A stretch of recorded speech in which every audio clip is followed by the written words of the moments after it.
We are recording and we are live. Good evening. Good evening. This meeting is now called to order at 6:35. Madam Clerk, please do a roll call of the Town Council. Ian Dixon, Here. Jennifer Ludwig, Yes. Jamie LeBlanc, Here. Kimberly Shockley. Thank you. Chairperson Patno, please do a roll call of the school committee. Thank you, Madam President. Mr. Levis, I believe you are going to do the roll call this evening. Yes. Ms. Patno, Here. Mr. Florio, Here. Ms. Kalunian, Here. Mr. Pearson, Here. Mr. Murray. Here. Thank you. Please stand for a pledge of allegiance. Ms. Ludwig, please lead us in the pledge of allegiance. I pledge allegiance to the flag of the United States of America and to the republic for which it stands, one nation, under God, indivisible, with liberty and justice for all. Thank you. You may be seated. I'd like to extend a welcome to all the participants here this evening, and especially a welcome to Superintendent Levis and Assistant Superintendent Coward. Thank you for joining us this evening. We also have with us Mr. Gorham, who is our legal counsel for the Town Council. And we also have members of the, of course, Town Council, School Committee, and our reps and senators who represent us in the as the Rhode Island delegation. And thank you, Mr. Wazika, for helping to set this out. Welcome to the annual joint meeting of the Coventry Town Council, the Coventry School Committee, and our Rhode Island Legislative Delegation. About a month ago, I received some feedback from members of the delegation on what we could do to have a meeting that was more productive and value added. One, we needed to assemble an agenda that is specific, and we've done that. Number two, we needed to send out the agenda and supporting materials early. And we did that on Friday, February 13th, 5 days before this meeting. And three, we needed to limit our agenda to priority items for both the Town Council and the School Committee. What do we consider the most important for discussion this evening? So thank you for joining us. Thank you. Thanks, Lou. Bye. We hope to reach our goals this evening. I'll ask members of the council to introduce themselves, as they may not be known to the members of the Rhode Island delegation. So I'll start with Ms. Ludwig. Hello, thank you for joining tonight. I'm Jen Ludwig and I represent District 2. Mrs. Shockley. Hi, I also wanted to thank you for coming tonight. My name is Kimberly Shockley and I represent District 5. Mr. LeBlanc. Hi, Jim LeBlanc. I represent District 3. Thanks for joining us tonight. Thank you. Chairperson Patno, would you please extend a welcome and introduce members of the school committee? Absolutely. Thank you, Madam Chair. I'll begin with myself, Kathy Patnode. I welcome all of our local delegation here this evening. And I represent District 2. Mr. Florio. Hi, I'm Dave Florio. I represent District 4, and it's nice to see members of our legislative delegation here because you all have pressing matters. And to come to this meeting this evening took a lot of time out of your schedules. And thank you very much for being here. Thank you, Mr. Florio. Mrs. Kalunian. Hi, I'm Donna Kalunian. I represent District 3, and it's a pleasure to have you all here again. It's nice to see you all, and thank you for coming. Mr. Murray. Hi, everyone. Welcome. Luke Murray, representing District 1 School Committee. And finally, Mr. Pearson.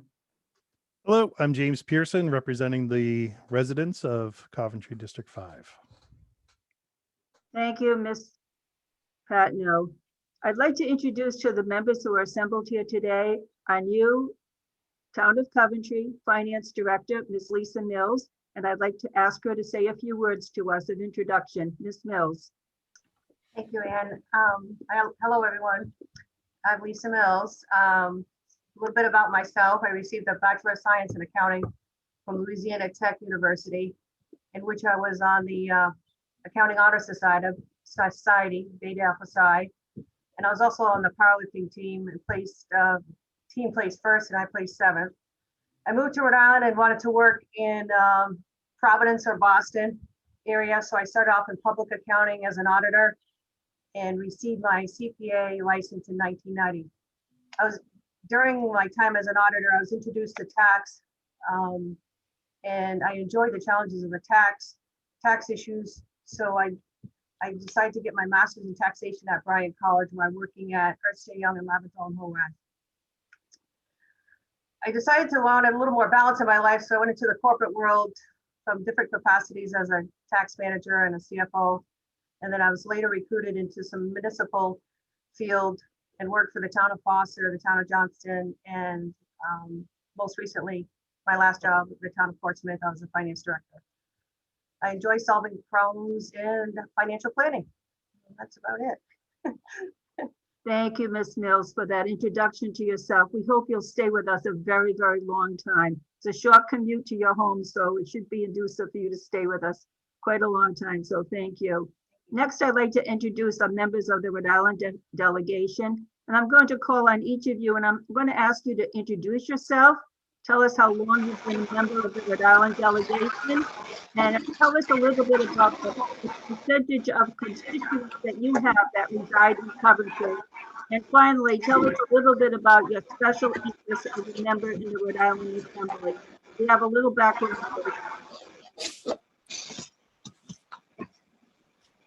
Okay, I'll repeat that a little bit.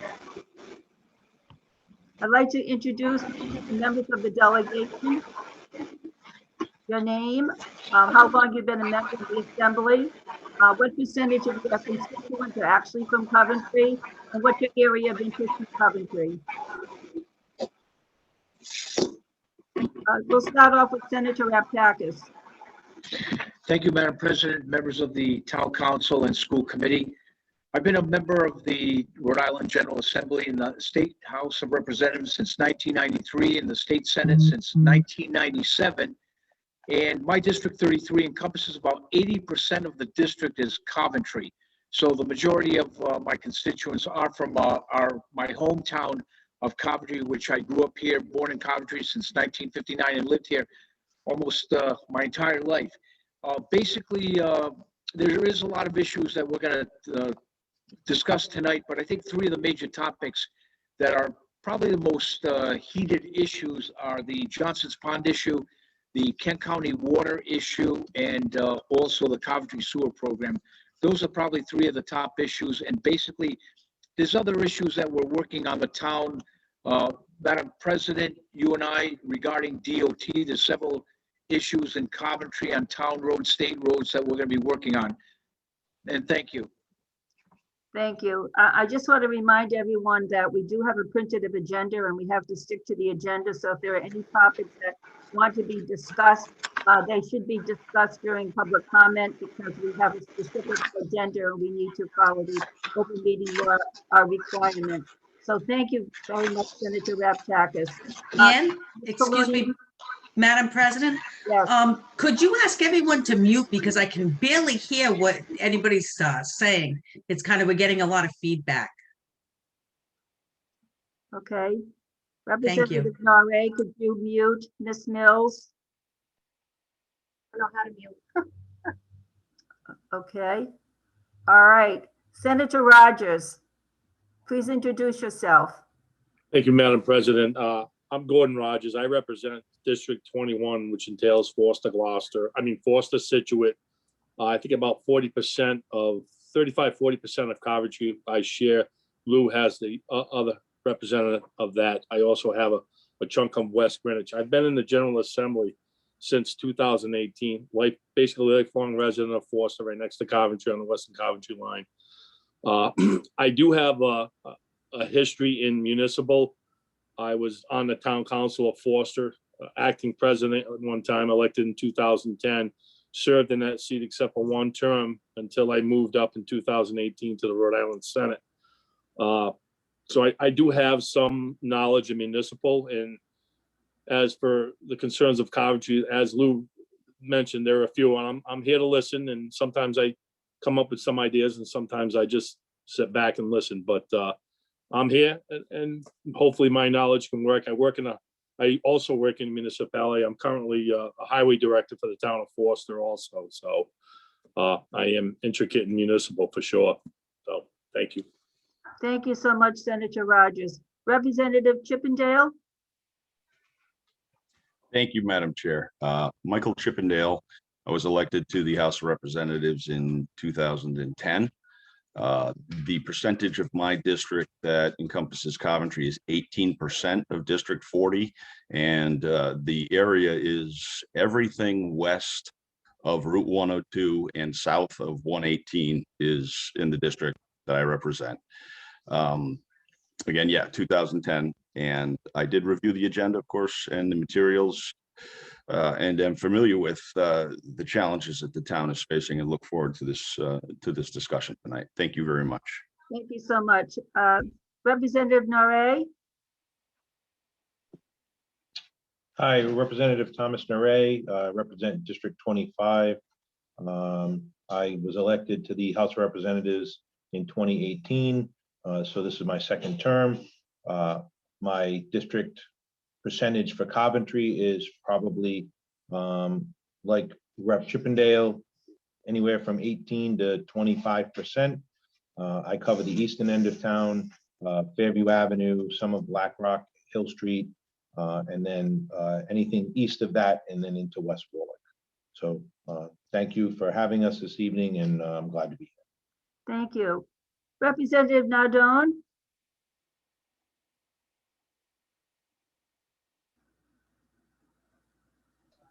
Representative Nardone had indicated earlier that Here I am. he's back. Okay. Thank you, Madam President. I'm Representative George Nardone. I represent District 28, which is just about a large portion of Coventry. I have no overlapping districts. I've been a representative since 2018. I'm in my second term. The issues that we're going to be confronted with, for the sake of redundancy, I'm going to say everything Lou Raptakis has mentioned. Thank you. Representative Serpa, please. Thank you, Madam President, and thank you, members, my colleagues in government, for hosting us this evening. I'm Representative Pat Serpa, District 27. This is my 8th term in the House of Representatives. That translates into year number 15. Before that, I served 2 years on the West Warwick School Committee, so I'm intimately familiar with the issues that plague the schools. I would say that Coventry is about 20% of my district. I represent the western side of Route 3.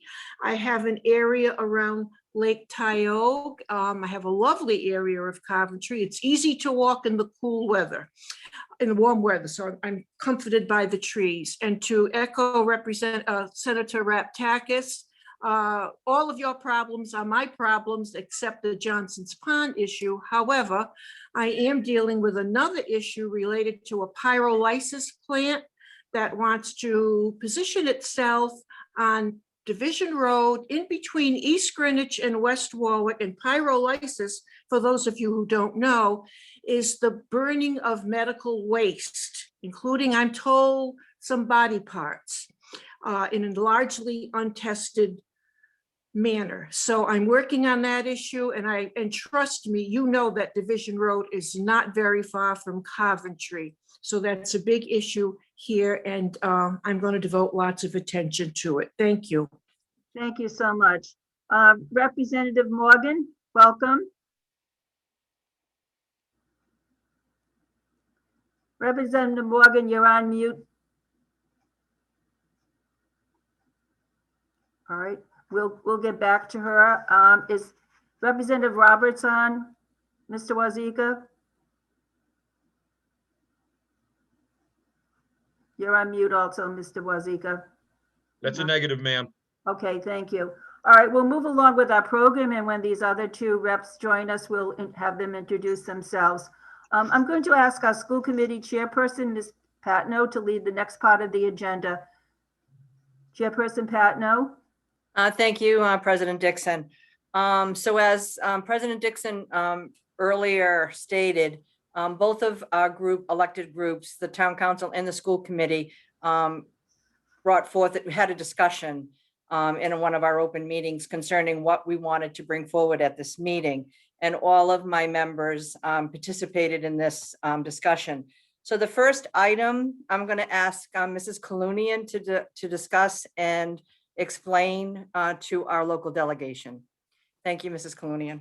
Thank you, Madam Chair. My biggest issue being on the school committee, obviously, is year after year, trying to find the money to fund our schools. And in the past, we've gotten state funds, and those state funds have not been consistent throughout the year. Some years we get a lot of money, some years we don't. So my question to you is, do you have any plans to make changes to the school funding formula to either A, have a maintenance of effort so that we never get less than the year before, or B, some way to stabilize it? Ms. Patno, since you're leading this discussion, why don't you recognize the people who want to speak? Thank you, Madam President. Representative Rogers, Senator Rogers, sorry. I recognize Thank you. Very good question. I was actually a member of that education committee that was put together to review certain issues. And one of them that I brought to the table was just this specific one. And I believe I'll be sponsoring the bill. Where the swings are so much, it's very hard for the towns to react. I had a problem in one of my other districts with West Greenwich, Exeter. Actually, the swing was literally more than the town's 4% cap. So what I was presenting, and I believe it is going to pass, and COVID kind of put a thing into the monkey wrench, but it was going to cap the amount of not more than 1%, I believe 1%, over an increase from the previous year. So it would take time if it was going to go. It wouldn't jump way up or jump way down. So those would be going up or going down in proportion of about 1% from the previous year, which allows you guys to make your changes on an equal balance with that. So that's what part of the funding formula change that I brought to the table and was involved in. So just hopefully that answers any of your concerns, but it is being worked on and it is moving through that committee, and those bills are now moving through the legislature to be approved as the funding formula package with all the issues with the education. Mrs. Kalunian, did you have any follow-up? Oh, I see another hand raised. Senator Mr. Raptakis. Thank you, Madam Chair. I also going to reintroduce again for many, many years is the piece of legislation which holds harmless any community from receiving less state aid. Again, there's a formula involved, but the bill that anyone can look at from previous years will be S2371 from 2018. So it'll be identical language. I requested that bill to be redrafted again, but we also would like to see the town council and the school committee, when the bill does get, when the bill has a new number, to make sure we receive a resolution from the town council and the school committee supporting the bill. And that's another piece of the puzzle that hopefully we can send a clear, strong message to the General Assembly that all our communities throughout the state should have a basis or a foundation of saying whatever we received last year, at least hold harmless. I know it's going to have to be tweaked by population of students or special needs students or students that are below the poverty level. So I know those formulas are part of the discussion, but we want to have a basis. If you receive X amount of dollars, you know you'll be receiving those dollars again the following year. This way helps you also prioritize your budget commitments too. Thank you, Senator Raptakis. Before we continue, I can see some of you folks with your hands up, so I will in fact recognize you, but I believe Representative Morgan doesn't show a camera. So please remember you can use the raised hand function at the bottom of your screen. And so if you raise, oh yeah, I figured you are. Yeah. But if anybody has a comment and I don't see you, please raise your hand so that you will in fact be recognized. That being said, I believe I saw Representative Norrie. Did I see your hand up? You did. Thank you, Madam Chair. So this year in the House Bill H 5237, H 5237 would amend the method of calculating state aid for the education system for 21-22 school year by basing on an average of the past 3 years. So that's something that I'm supporting. I'm one of the top 3 sponsors on that bill. I'm hoping that could potentially fix some of the problem by giving us averages.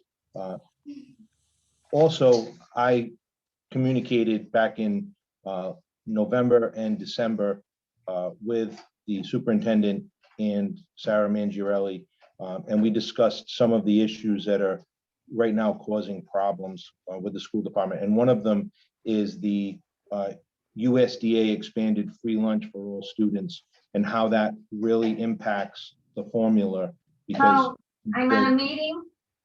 the non-requirement of that form any further doesn't force or not force, but allow for the formula to be adequately represented. So I have spoken with RIDE on that issue and with House Fiscal Services or fiscal advisors, and they are going to be working on a different way to calculate that formula for the reduced and free lunch. So obviously the one measure of poverty is for the forms, and for districts who participate in the community eligibility school meal programs, that's the second verification. And then the third verification is SNAP and other public assistance. But again, if we're missing that gap of students who aren't completing the form or aren't on state aid, so we're going to look for fiscal year 2022 to try to hopefully resolve that problem and come up with something. I have a follow-up. Rep. Naray, when you said that, there was going to be a an average of the last 3 years, is that the minimum amount that we would get, or is that, an average of the last 3 years this time, and then the next time another average of the next 3 years, and it could be less than the year before? So again, I will follow up with you on the specifics of the bill, but again, I know they're looking to look at the population for the school for the average of the last 3 years and make sure that you get no less than that. And one more question. With that, as far as for this year, are we going to be held accountable for, those numbers this year, or are they going to use last year's numbers? So there is no maintenance of effort for COVID. That's already been addressed and answered. So if that answers your question, there's absolutely no maintenance of effort for the COVID numbers. Okay. Thank you. From what I've been told. Okay. I see Senator Rogers, you have your hand raised. Yeah, I just want to piggyback on what Rep. Norette was talking about when he talked about the free and reduced lunch program. That carries on the funding formula 40% value. So it is a huge value of how they calculate the funding formula to the communities. 40% is what that carries on the calculation of that. So he is correct. That's why we don't get so much, and it is something that needs attention, and that was also brought up. Thanks. Thank you, Senator Rogers.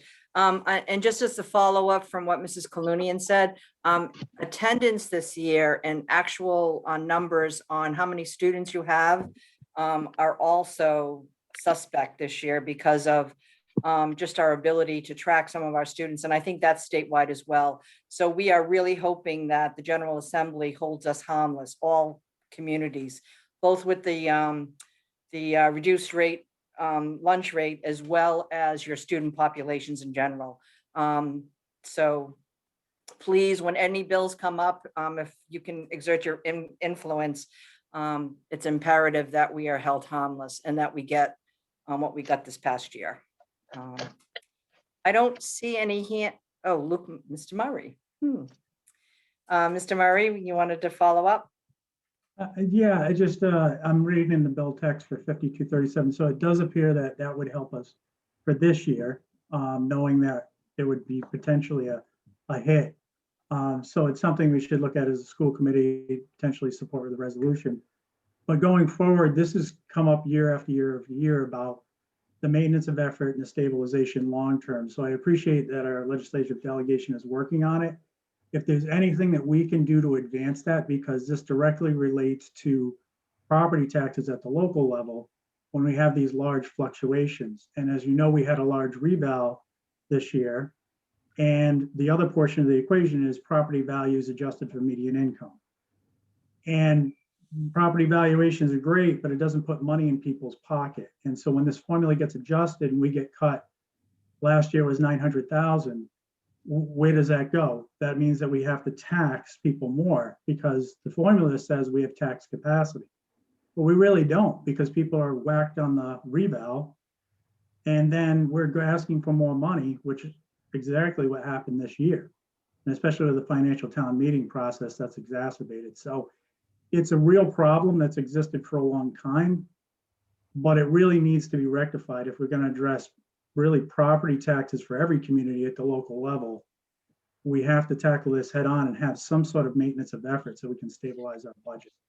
So I appreciate any bills that you put in that we can be aware of and support this year.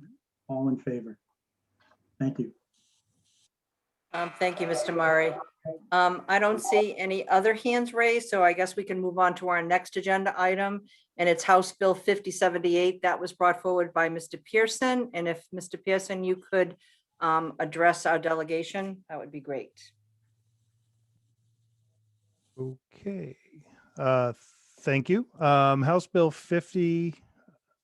Sorry, which one are we on? Sorry, yes, I noticed, I brought this forward. I noticed that this is a bill in the pipeline. This is a bill put forward that would require a school district to put a behavior plan in place before being able to suspend any K-5 student.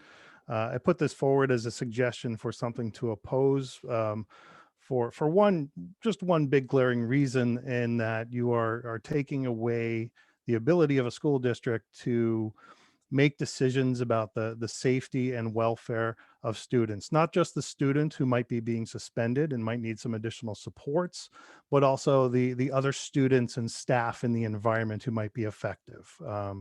There have been incidences in the past of students, attacking teachers. There have been incidents, of course, of students attacking other students. There are occasions where weapons are brought to school. These are things that need to be dealt with on the local level. And I fear that requiring a behavior plan in place before you can remove a student from the environment to evaluate and assess the proper corrective action, you're just endangering everyone in that environment. So this is something that I recommended we oppose, or until some more thought is put into this and how we can best handle that. Of course, a behavior plan should be developed, but the schools need to be able to make decisions about the safety and well-being of students and staff in the classroom without any interference from the state. That's all.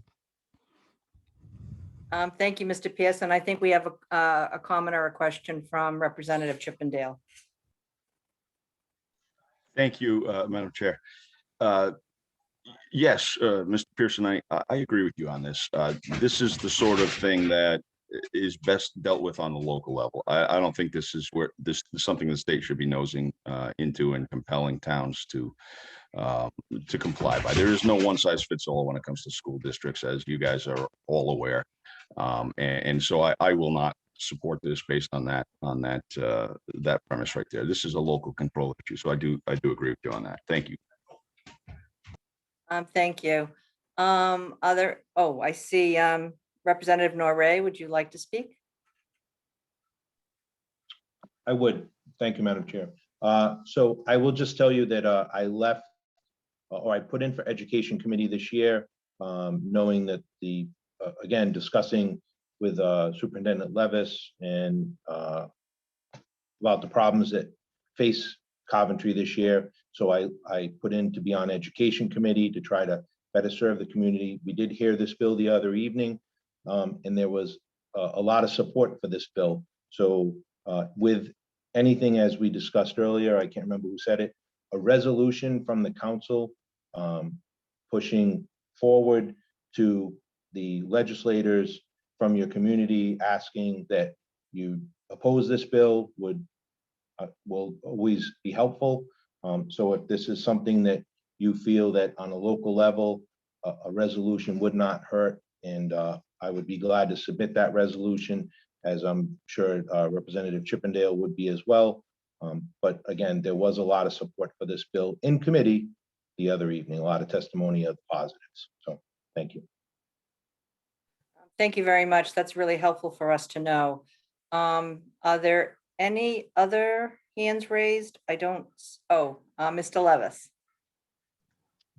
Yes, and thank you, Representative Norrie, for that feedback. I know the Superintendent's Association opposed this bill. Also, again, the state does an excellent job, I think, in terms of collecting suspension data.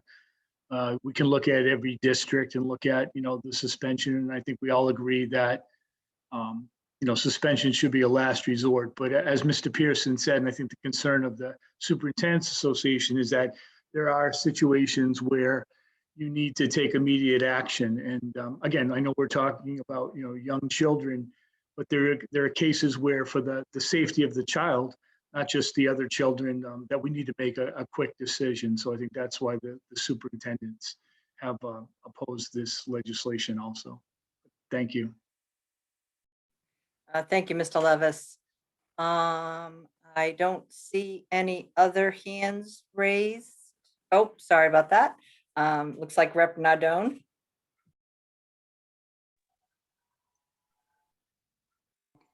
Can you hear me? Yep. All right. I just want to mention that I was appointed to the Finance Committee for this session. So I will have a better idea of how the finances are distributed in that. And if anybody on the school committee wants to contact me firsthand, if I can be of any assistance, and I'll try to dig into the matters of the school budget. Okay, so if you have any questions on that as I get involved, be my first year on the Finance Committee, I think I'll have a little bit more information going forward. Thank you very much, Rep. Nardone. I think we can move on. Actually, the next two agenda items on our list are both, were both brought forward by Mr. Pearson again. So it's House Bill 5817. So Mr. Pearson, would you like to speak to these? Yep, and to clarify, that was House Bill 5817 from the 2019 session, which I don't think passed. This year, New Hampshire did a great thing. I'm sure all of you are aware, because everyone watches what happens in other New England states pretty closely. New Hampshire passed a law that would make a relationship between a student and a teacher or other school personnel, a criminal offense. It's really changing the sexual assault laws to make sure that someone who's in a position of authority can't use that, can't abuse that authority and put students, our children in a compromising position. So I just wanted to voice my support of bringing back House Bill 5817 from the 2019 session and seeing if that can be something we can prioritize. If New Hampshire can do it, I think we can do it too. Thank you, Mr. Pearson. Are there any comments or questions from our delegation? Okay, Representative Chippendale. Yes, thank you, Madam Chair, and thank you, Mr. Pearson.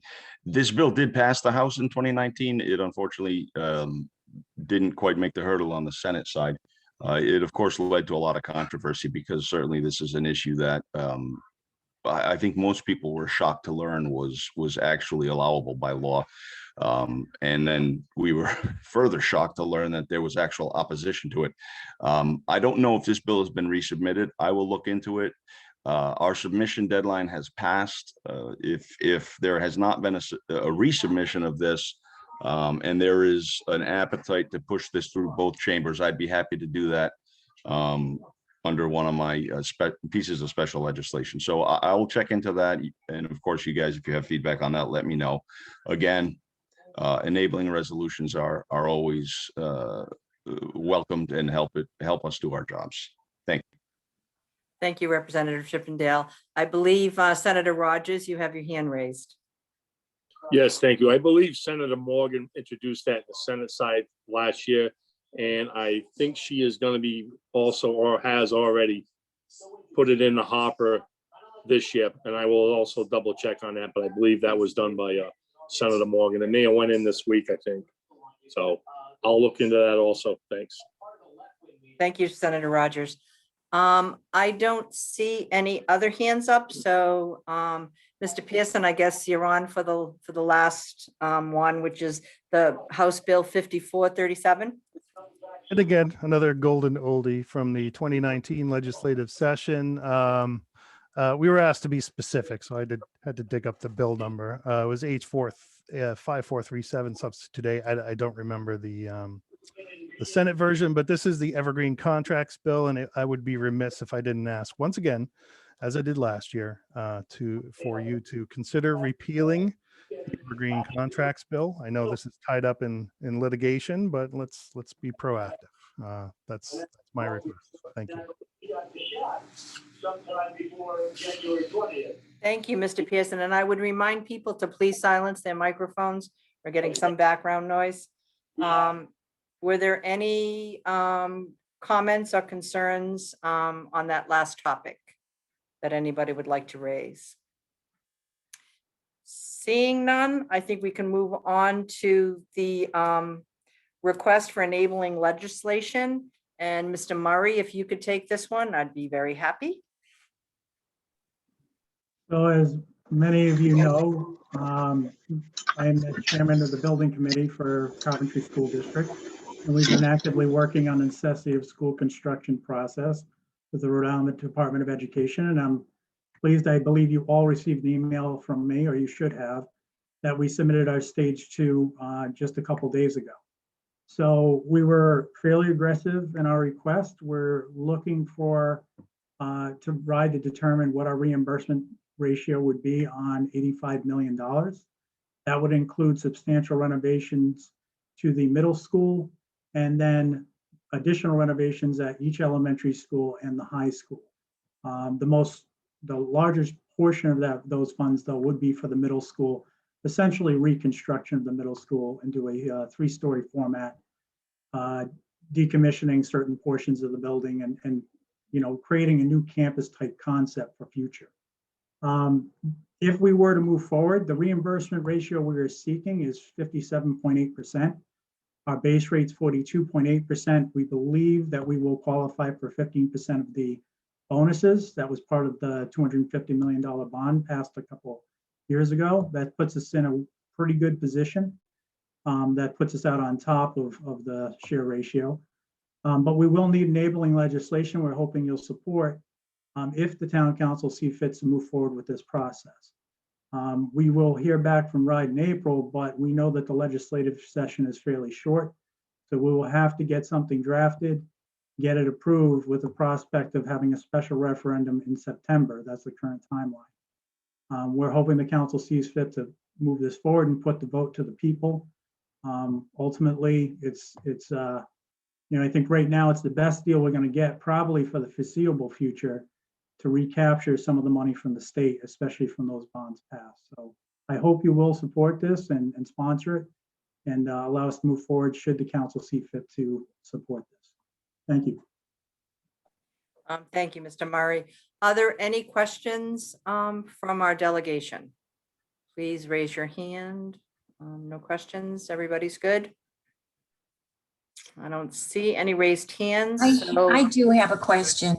Oh, sure. Mr. Murray, has the reimbursement from the state always been close to 60% for Coventry, or is that? No, so actually at one time in the recent past, it was about 44%. And then it recently went down because, again, just like the funding formula, it's a combination of housing values and median income and other factors. So it's actually going down. Our base rate is 42.8%. The state minimum is 35%. Because we have certain aspects of our building design and our program that we've submitted to RIDE, including things like capacity, health and safety, we are eligible, or we believe we're eligible for additional bonuses allowed through RIDE for our state share ratio. I call them kickers. So with that additional 15%, we qualify for 3 buckets of 5% each. That brings us up close to 60% reimbursement. However, we have to commence construction prior to 2023. So by December of 2022, we need to have shovels in the ground. So this is essentially our one shot. If we miss this time frame, we will essentially miss the bubble on that 250 million allowable, those bonuses, and we'll be back down to our base rate, which is 42.8%.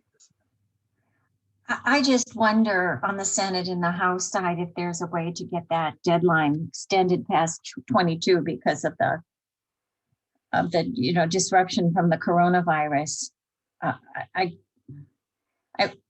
There's my understanding that there are $500 million deficit, and trying to drag that money up for all these school committees, the schools. The other evening, there was another one that was requesting. In my mind, I can't think which it was, but okay, we know what your time frame is, and it's 60% is what you're expecting to get. 57.8, yes. Close enough to 60, yeah. We have asked Joe De Silva from the RIDE SBA, about the monies. He still feels they're viable. Nothing has changed from his side, from the administration side of RIDE. So we're going off the guidance that RIDE's giving us. Okay, so he says this money has already been allocated, the 250 million? Nope. He indicated that there's still money available and that we would be in a good position to qualify. Okay, all righty. Sounds good. Thank you. Thank you. Thank you all. Any other questions about this particular item? Seeing none, we can go to our last agenda item as a school committee, and that is our career and technical education item. And I believe, Mr. Florio, you're prepared to discuss this one. Yes, I am, Madam Chair. Thank you. And thank you, legislative members, and thank you, council members. I'm speaking about Rhode Island General Law, Section 16-45-6.1, Career and Technical Education Programs, Discussion and Action. And if you look at Attachment 1H, 5266 CTE legislation approved by RISA on May 10, 2019.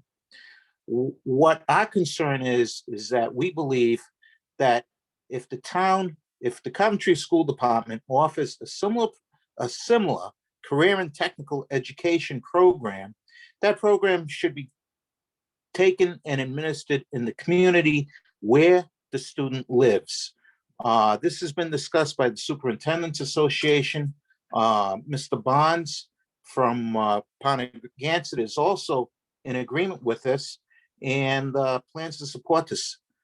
I would suggest that our legislative contingent support this as well.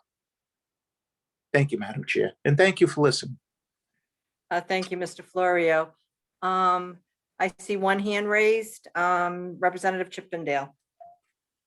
Thank you, Madam Chair, and thank you, Mr. Florio. This is something obviously we've discussed, I think, probably for the last 3 or 4 of these joint sessions, which yes, sir. And things have changed dramatically with obviously when the Johns Hopkins report came out, the assessment of schools in general became a big discussion. Regrettably, that's also when COVID hit at the beginning of last session, so not much was done. I can tell you this, that is absolutely an issue where a game of semantics is being played. I believe the wording is a program must be substantially similar or something along those lines. And so what's been going on is programs are being altered in just a minor way and then represented as being substantially different. So we recognize that that's an unfair competitive situation between schools. It should be a level playing ground. I know exactly what y'all are talking about, because again, we have spoken about this for the past several years. So I would expect, and there has been discussion, of course, as well with regards to the funding formula and all of the educational issues, that the CTE program, there will be an overhaul to that. I'm not sure the extent to which the legislature is prepared to go. I know that there are some that want to completely cut it out altogether. There are some that want to modify it dramatically, and some that want to leave it the way it is. But there is a happy medium. I am dedicated to working on this as I have been, because as you guys are aware, Pontiac is a big player in this arena. So I have a vested interest with Coventry as well, and I will do everything I can to help level that playing field and make the program what it was intended to be, rather than what it has evolved into. So you have my words on that. Thank you, Representative. Yes, thank you, Representative Chippendale. I see another hand up, Senator Rogers. Thank you. Thanks for recognizing me. I am involved in this discussion, and to kind of put it real simple, the devils are going to be in the details. So that's what I'm waiting for. And again, I straddle both. I also represent Coventry, but I also represent Forster, which is part of that CTE program. There does need to be changes, but again, I agree, the devils are in the details, and I will be paying close attention to it and conversing with both sides, Coventry and Dr. Bonds. So that's just my input. Thanks. Thank you. Thank you, Senator. Yeah, thank you, Senator Rogers. Any other hands? Looks like Senator Reptakis. Just a quick comment, Madam Chair. So that bill back in 2019 did not pass. It was Representative Shanley. So is this part, I'm not sure if Mr. Florio might know, has this been part of a regulation, or do we have to introduce similar legislation this year to force the issue? I just want to make sure. I believe Mr. Levis could answer that question for me. Yeah, so there's also, I think it's 16-45-6.1. Right. So I shared the.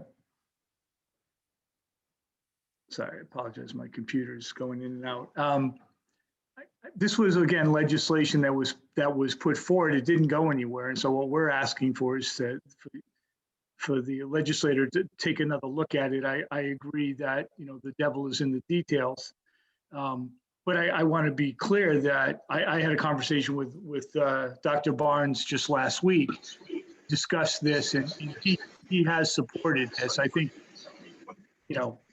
there's a lot of variables that are taking place that impact students going to other districts, and we're trying to leverage.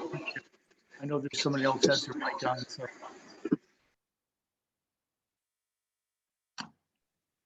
Thank you, Mr. Levis. Senator Reptakis. Yeah, well, Madam Chairman, I just want to make sure that our deadline has not come. We still have until February 25th to introduce legislation.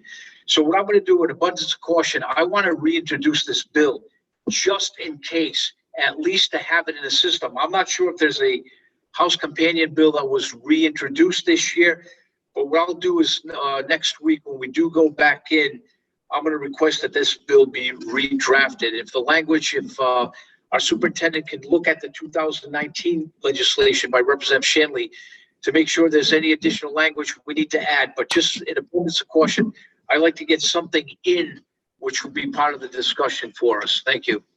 Thank you, Senator Reptakis. Thank you very much. And thank you all. Thank you all. All right, thank you so much. So I'm going to turn this meeting back over to President Dixon, because I think we have finished our agenda items. So President Dixon. Thank you very much. This has been a very interesting discussion with lots of good participation by our Rhode Island delegation. We greatly appreciate that. We all know that a strong community has a strong public school system. And so this discussion was very important for all of us. As a result of this discussion, I heard two resolutions being recommended, one by Senator Raptakis for the hold harmless, and also one by Representative Norrie for House Bill 5078. So we can both take that back to our committees, Chairperson Patno and me, to these council for discussion. So thank you very much. Since we started this meeting, Representative Morgan has entered, and I'd like to give her an opportunity to introduce herself. Representative Morgan, please do let us know and introduce yourself. Tell us how long you've been a member of the Rhode Island delegation, the percentage of constituents you have that reside in Coventry, and what are some of your special interests? Yeah, hi, everyone. Sorry, my first computer didn't work and I had to set up another one with no camera. So, hi, how are you? Hey, Pat. I see you, you don't see me, but that's okay. This is my 9th year. I took 2 years off and came back this year. So this is my 9th year in the General Assembly. 30% of my district is in Coventry. So I have Black Rock and Natick, basically. One of the issues that I think you should all be aware of that is coming up is that Central Coventry Fire District is looking at either bankruptcy or a 15 to 20% tax increase. Those are their two choices. And they are currently in negotiations with the union, but there doesn't seem to be much movement there. So I think that's going to be coming up, I don't know when, sometime in the late spring. The COVID pandemic has cut some of their reimbursements from their ambulance runs. And then the General Assembly passed a bill in 2019 that mandated overtime for firefighters. Because of the contract that they had negotiated with that union, that actually built in a great deal of overtime, something like $350,000 worth of overtime. So they are in a bad shape, and we've kind of lived through this before. They are, my understanding, they're still working, trying to get some concessions from the union, but a 15 to 20% tax increase for folks is tough because so many in the Central Coventry Fire District have been severely and fiscally impacted by the pandemic. So Representative Morgan, welcome back. We're happy to have you back among us, and thank you for your introduction. Madam President, may I, if I could interrupt for just 1 second? It's only fair, I think, or I'd be remiss if I didn't point out that Representative Roberts suffered a fall on the ice and shattered several bones in her legs, and that's why she's not attending. She's getting better, and right now she's focused on that. She was unfortunately unable to attend. I just did want that to be on the record. Thank you for telling us that piece of information. We appreciate it. We'll now move on to the school town council agenda. The first item on the town council agenda is Rhode Island General Law 4452, resulting from Senate Bill 3050, proposed amendment to the maximum levy, which was an attachment number 2. This item was also on our 2020 agenda also. This item has been on our town council agenda, and it is our intention of the council to vote on this amendment tonight to make a strong statement that we really support this amendment. And I'm going to ask our interim town manager to please tell us a little bit about why we feel this amendment is so important to our community. Mr. Wazika. Thank you, Madam Chair. 4452, the changes that we're proposing is actually a very minor change with a very major effect on the town's ability to generate tax revenue. The way 4452 reads it, there's a 4% cap based on the levy, and the levy is reset each year to the previous year's levy. So you get organic growth that goes on throughout the year. We don't get to keep that growth. In the upcoming budget season, we lose that. It gets reset. Paving 3050 actually caused a phantom reduction in the tax rate that actually nobody ever sees, because in most communities you're asking for that money back and then some. I've got a little demonstration I want to show that may help to explain what goes on. If you look over at this column, first column, actual net assessment for, say, last year, and it was $2,197,000,000. And we had 27,900,000 in organic growth from a project. We've got Tallwoods, and that's the projected assessed value of that property. So that would bring our assessment up to 2.225 on the assessed value. It would also generate on its own $620,000 in increased taxes for the town.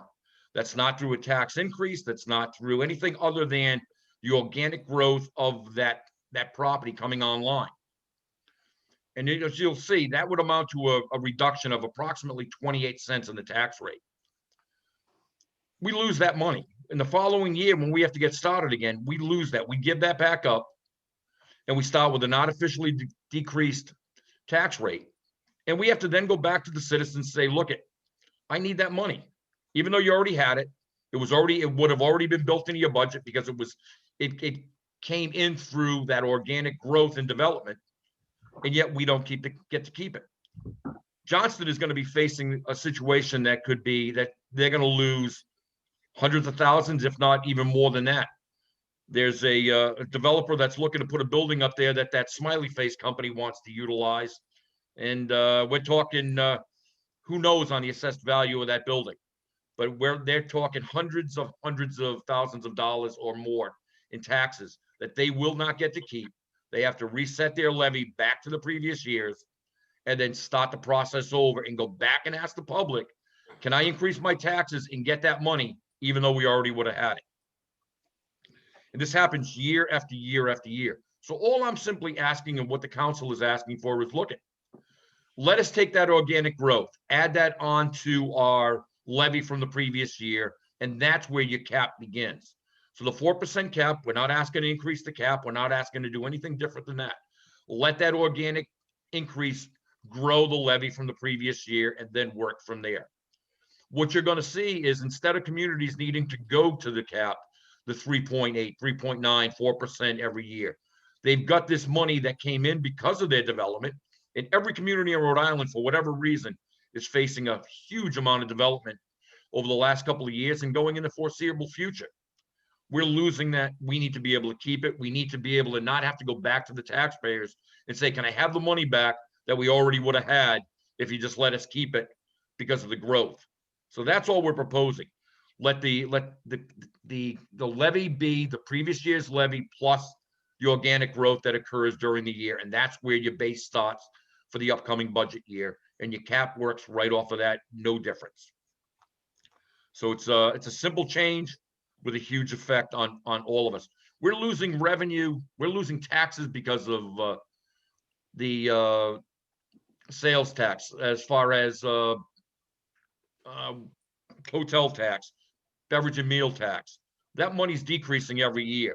We need to have some way of making some of this money up without going and hitting the taxpayers up. This keeps us from asking the taxpayers for the money because we've already got it. So we're just simply asking, let us keep it. Okay, I just, before we start the discussion, I just want to mention that in the resolution, the amendment reads as follows. In computing the 4% cap imposed by this section, a municipality may compute its increase in tax levy by first adding all levy increases from the current year attributable to new construction. That's what the amendment, that's how the amendment is stated. I'll now open discussion to members of the Rhode Island delegation and to members of the council and school committee. Representative Chippendale.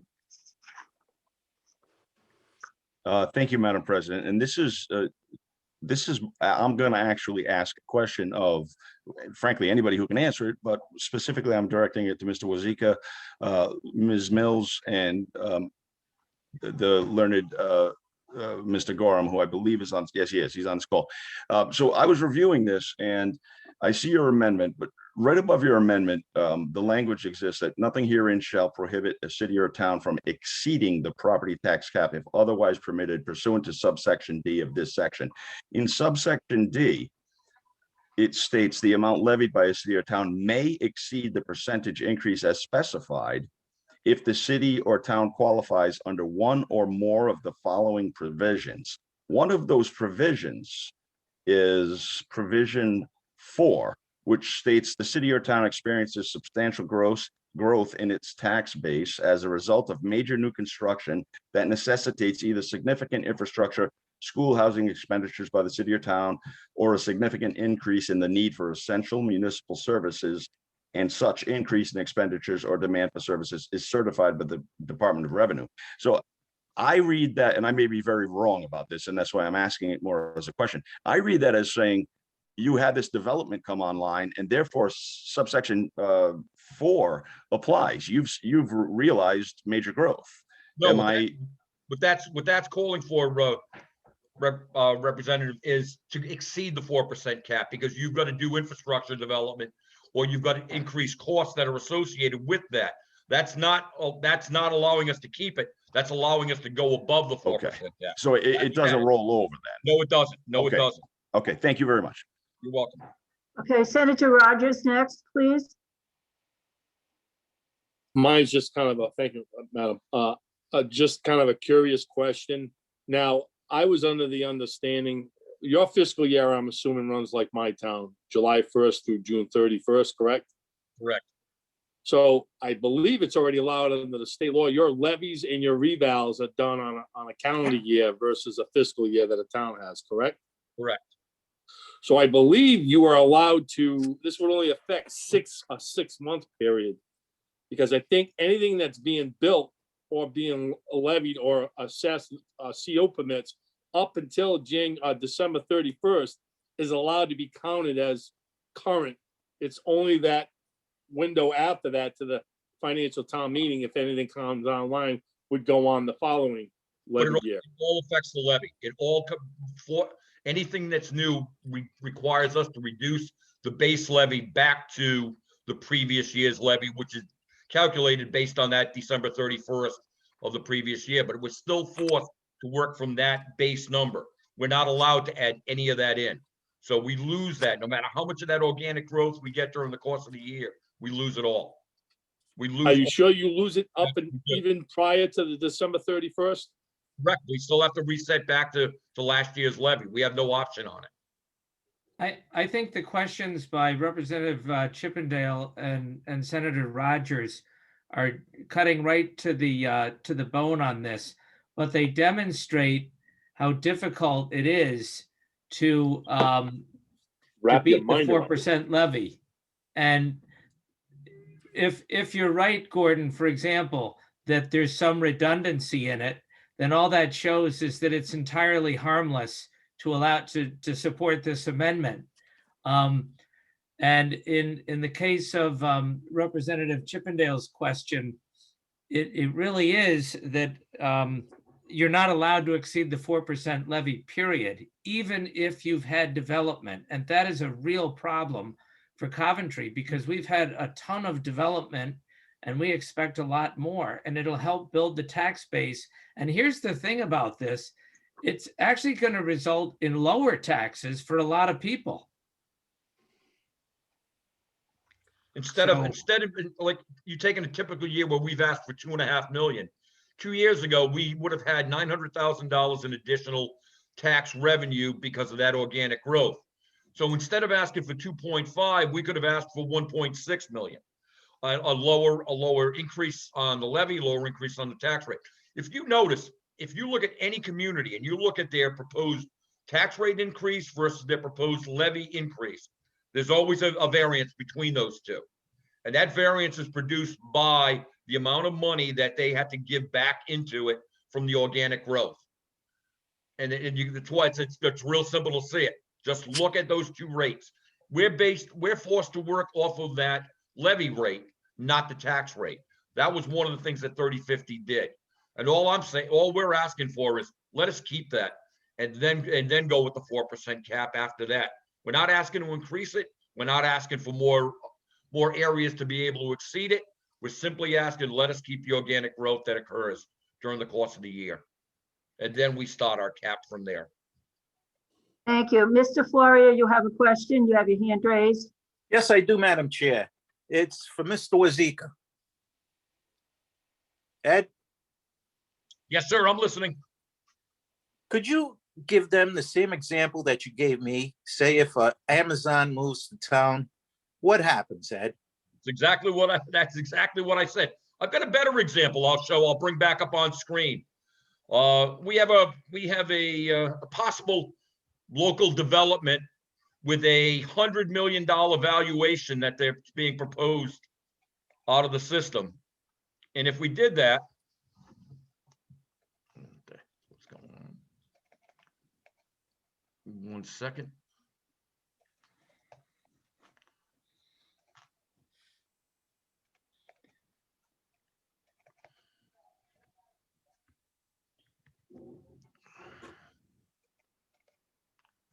I am having it stop the share. I apologize.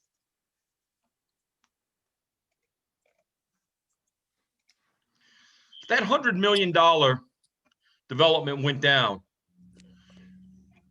that would generate 2.24 million, 2.224, so $2.25 million in additional tax revenue. That one development would eliminate the need to add a single dime to the tax rate or an increase of taxes. That would cover the average year's increased cost, and in some cases, substantially more than that cost. I mean, the potential is there with all that development, and we lose it, and we have to keep going back and asking the citizens, please give us the money that we already had based on that organic growth. So we're just simply saying, please let us keep it.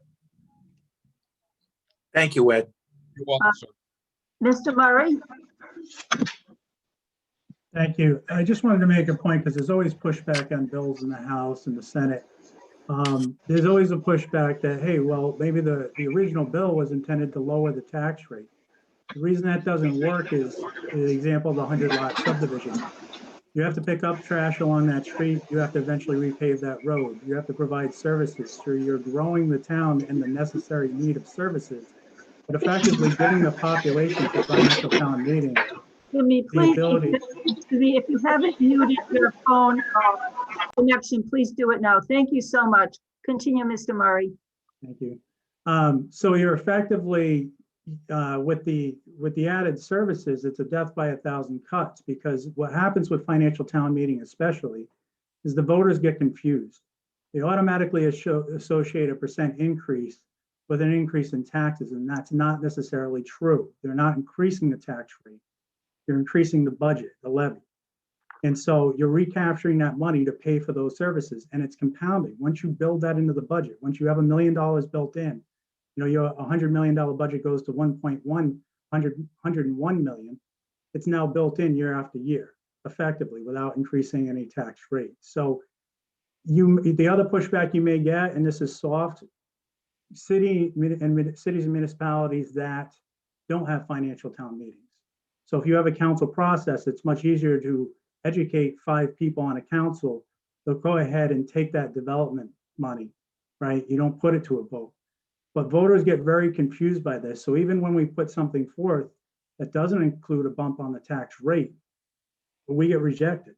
And, you know, maybe you can put that on education as far as the town, but I don't think we're exclusive in that. So this has been an ongoing problem. The problem is that year after year, as you grow, and then you effectively have less money to service that growth, you end up in some real problems trying to meet expectations with the amount of money you have in a budget. So, and including the school side, which obviously we're deeply concerned about.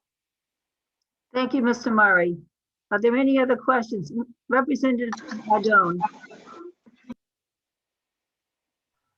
Yeah, I just have a quick question. I reviewed this bill. It was passed in 2012 by the Senate, Paving. And my question is, does anybody know why this bill was passed? There's got to be some kind of benefit to it. Would she just pass this to handcuff the towns? No, I believe it was passed in the, like, as Luke said, it appears to be it was passed in the attempt to lower tax rates. And it does artificially, but you still have to go back and ask for that same money that you received organically. So you're not gaining anything. You're not gaining a reduction. Unless the only time this would actually work would be in a case like if Amazon moves into Johnston and that monster effect, and then that whole money would cause them to drop probably $1 or $2, 1,000. But that's, I think, was the intent of it. The reality of it is it's hurting us on the other end where we're losing that growth. So again, sometimes laws are passed without knowing the full effect at the time of passage. And I think this is one of them. If you look at most communities and you look at where they are every year, year after year, on the rates that they're looking for to increase. And like I said, look at the variance between their tax rate and their tax levy increase. There's always a one. In Coventry, a lot of years it's 1%. It's a 3% increase on the tax rate and a 4% increase on the levy. And a lot of them are like that because of that loss of organic growth. Okay. That's where it shows. All right. And was this brought to the attention of the League of City and Towns? I sent this on to them. I haven't had a chance to have a discussion with Brian at this point yet, but I have passed it on to them. Okay. All right. Thanks. Thank you. Senator Rogers. Thank you. Again, the Paving Act, the 4% was to control large increases, much like the school committee was complaining about the large swings and the cuts in the revenue from the state. Paving was Massachusetts has Proposition 2.5, so this isn't a new thing. It was to control some towns having 8-9% tax increases and swinging back and forth. It actually forced them to control that and cap it at 4%. I understand what you're talking about, moving. You want to capture a little bit early. You're just moving the wheel a little bit this way, but it doesn't gain or lose any revenue you're bringing in because it ends. It will help, but it's really. I mean, it's not solving the problems of Coventry long term for sure. But the purpose of the Paving Act was to hold the politicians and the municipalities to being overzealous with tax increases. So I'm very cautious when I start tweaking that law, because it has held many communities and councils in check from runaway costs. It has pitted school committees against town councils at times because that's, the pie is so big now. So we're fighting for pieces. So I will be honest, I'm very cautious with tweaking that law. Again, if the mentioned the League of Cities, Towns were brought up, and I'm being honest, I definitely want to see how they would weigh in on this. I take their weight very serious, and they do lean to benefit the municipalities. But again, I'm very cautious on tweaking this law. If I may add, the 4% cap would still be intact. We're not asking to change the cap. And also Prop 2.5 does this, in fact. The organic growth is added in before the 2.5 goes on. I don't even have a problem with reducing down from 4 to 3.5, reducing that max cap down. Let us keep what we've got so we don't have to ask the citizens for it. We've already got it. It's not going to, you know what I'm saying? I don't disagree yet. I would just really, the point of the League of Cities and Towns, I want to have them do an analysis, and I take what they say with a lot of support. I'm not disagreeing with it. Like I said, I just want to be cautious. I know you're not changing the 4%, but it's within the framework of the law that you're making tweaks. And I am cautious because I haven't heard other communities try and change this part of the language. So that also raises a flag that why wasn't this spotted before? And Paving Weed's been down to 4%, I think, since 2010 or 8, somewhere where it finally made its way down from a high wherever they were. They went down 0.5% a year to cap at 4. So it's something new, and I'm surprised it wasn't brought up before with all the great minds we have in all the communities. So again, just my cautious. I'm not against it. It's just I would need to look into it a little bit more, to be honest with you. Thank you. Okay, thank you. School committee member Pearson. Good segue, because I at the last school committee meeting, I was talking about Proposition 2.5 in Massachusetts, which by no means is perfect, but Proposition 2.5 does a couple things. One is exactly what Mr. Wazika is proposing. You allow for growth in your community. Massachusetts Proposition 2.5 does that also. But Proposition 2.5 does a few other things that I would like to see considered in Rhode Island at some point. Not only does it include growth, but it also excludes some capital expenditures, and it also makes an exception for some of your bond debt. So you have some other ways you're able to increase revenue, take care of business, while still having a tax levy cap lower than 4%. I agree with Mr. Wazika. Let's drop that down below if we have these other measures in place. The other big thing about Massachusetts and Proposition 2.5 is it empowers communities and takes some of the, you guys aren't going to want to hear this, but takes some of the power away from the legislature, because communities in advance of a budget vote can decide whether or not they want to override the Proposition 2.5 and increase their tax levy beyond that percentage. Right now, if we wanted to do that as a community in Coventry, we'd have to go ask you, saying, hey, we need to go above the 4%. And that just creates more red tape, doesn't put the power down to, the local tax base where it belongs. So it's an interesting conversation. If you want to tweak the law, definitely look at what Massachusetts is doing. You're right, Mr. Rogers, Senator Rogers, someone should do an impact study to really see what the property taxes in this state should be. Clearly, what we're doing now isn't working, and there might be something else we can do. It won't solve the problem of pitting school committees and towns against each other. That still happens, but there are other ways you can mitigate that tension and those conflicts. So I'm glad that was mentioned. Look, I highly recommend people look at that a little closer, and maybe we can actually do some positive changes in this state. Thank you. Thank you. Is there any other discussion?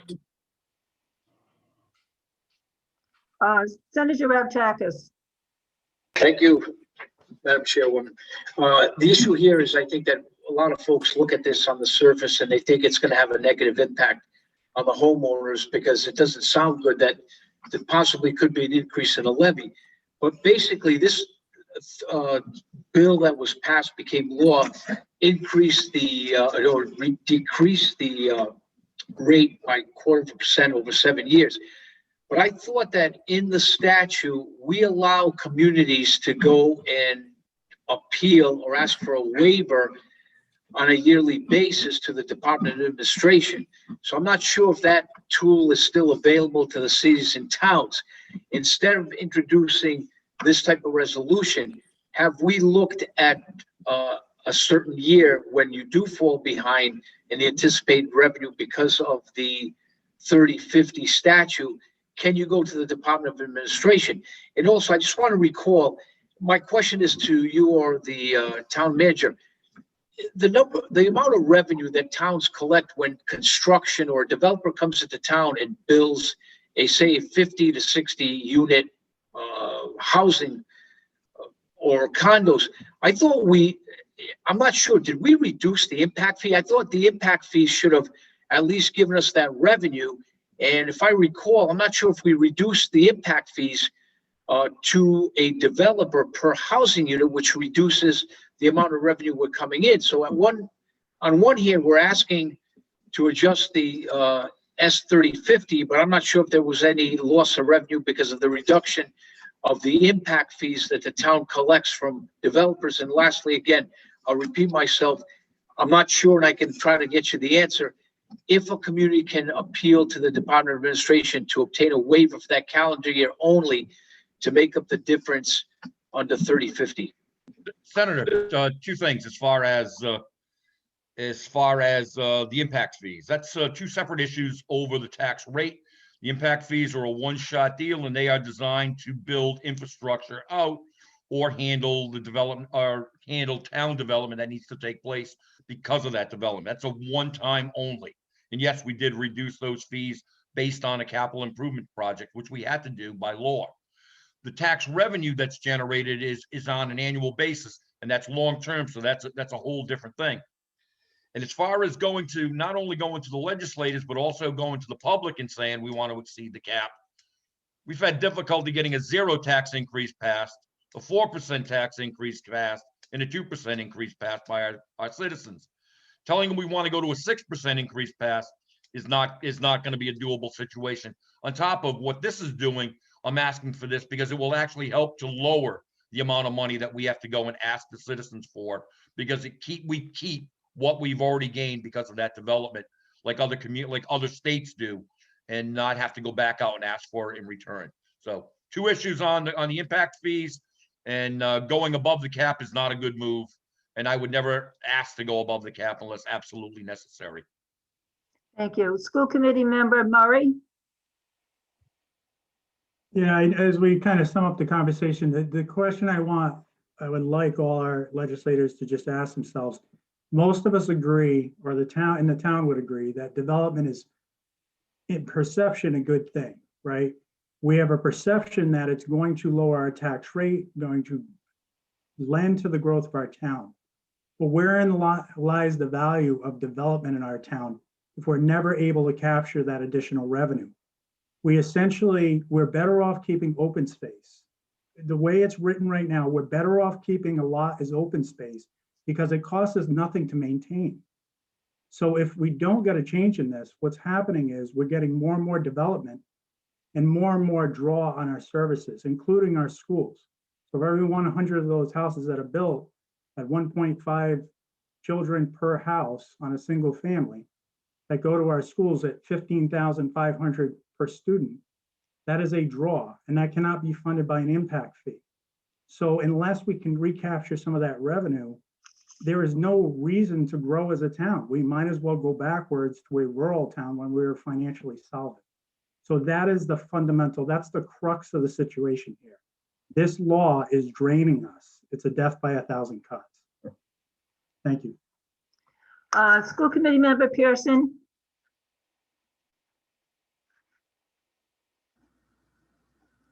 Apologies, I forgot to lower my hand. Okay. Is there any other discussion? It's really not our intention to offer this amendment because we are falling behind, but because we really want to be able to utilize the revenue that is coming in the year in which it is being generated. And that's an important consideration for us. I would like to just repeat the amendment so it's clear in everyone's mind. This is in Section B, Rhode Island General Law 4452. It says, in computing the 4% cap imposed by this section, a municipality may compute its increase in tax levy by first adding all levy increases from the current year attributable to new construction. I would like a motion from a member of the town council to approve this amendment.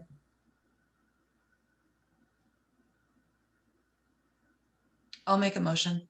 Thank you, Ms. Ludwig. Do I have a second? I'll second the motion. Thank you, Mrs. Shockley. Is there any other discussion? Madam Clerk, please do a roll call vote. Jamie LeBlanc, Yes. Kimberly Shockley, Yes. Jennifer Ludwig, Yes. Ann Dixon. Yes. The recommended amendment is approved with a vote of 4-0. Mrs. Patno, is the school committee interested in supporting this amendment also? Yes, President Dixon, I believe that's true. We did receive it in our packet from the town clerk, so I assume we are prepared to also agree to this motion. Would you like us, I noticed that the resolution doesn't have the school committee on it, but if it could be amended to say it's the town council and the school committee, I do believe we are ready to actually vote to also support this resolution.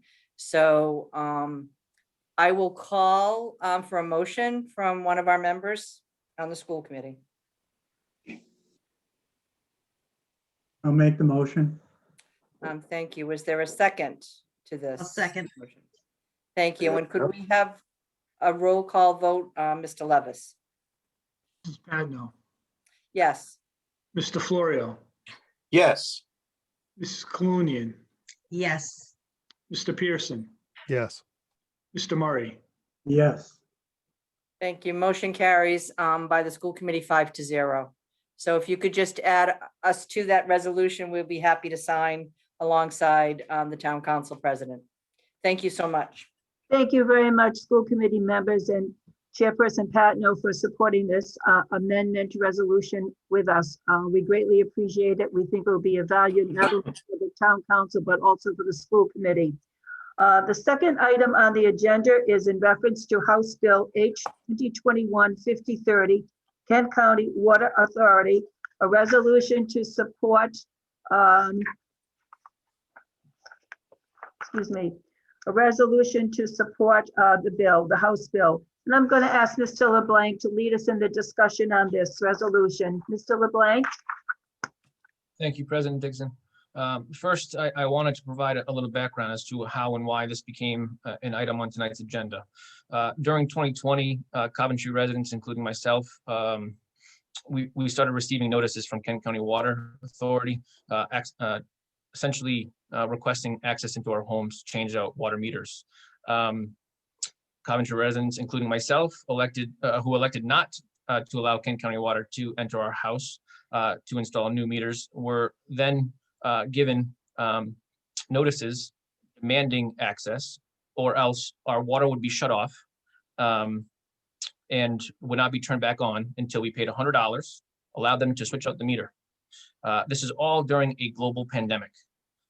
Then, once we allowed the meter switch out, the third quarter water bills went out. These water bills had billing periods that stated August 1st through October 31st, 2020.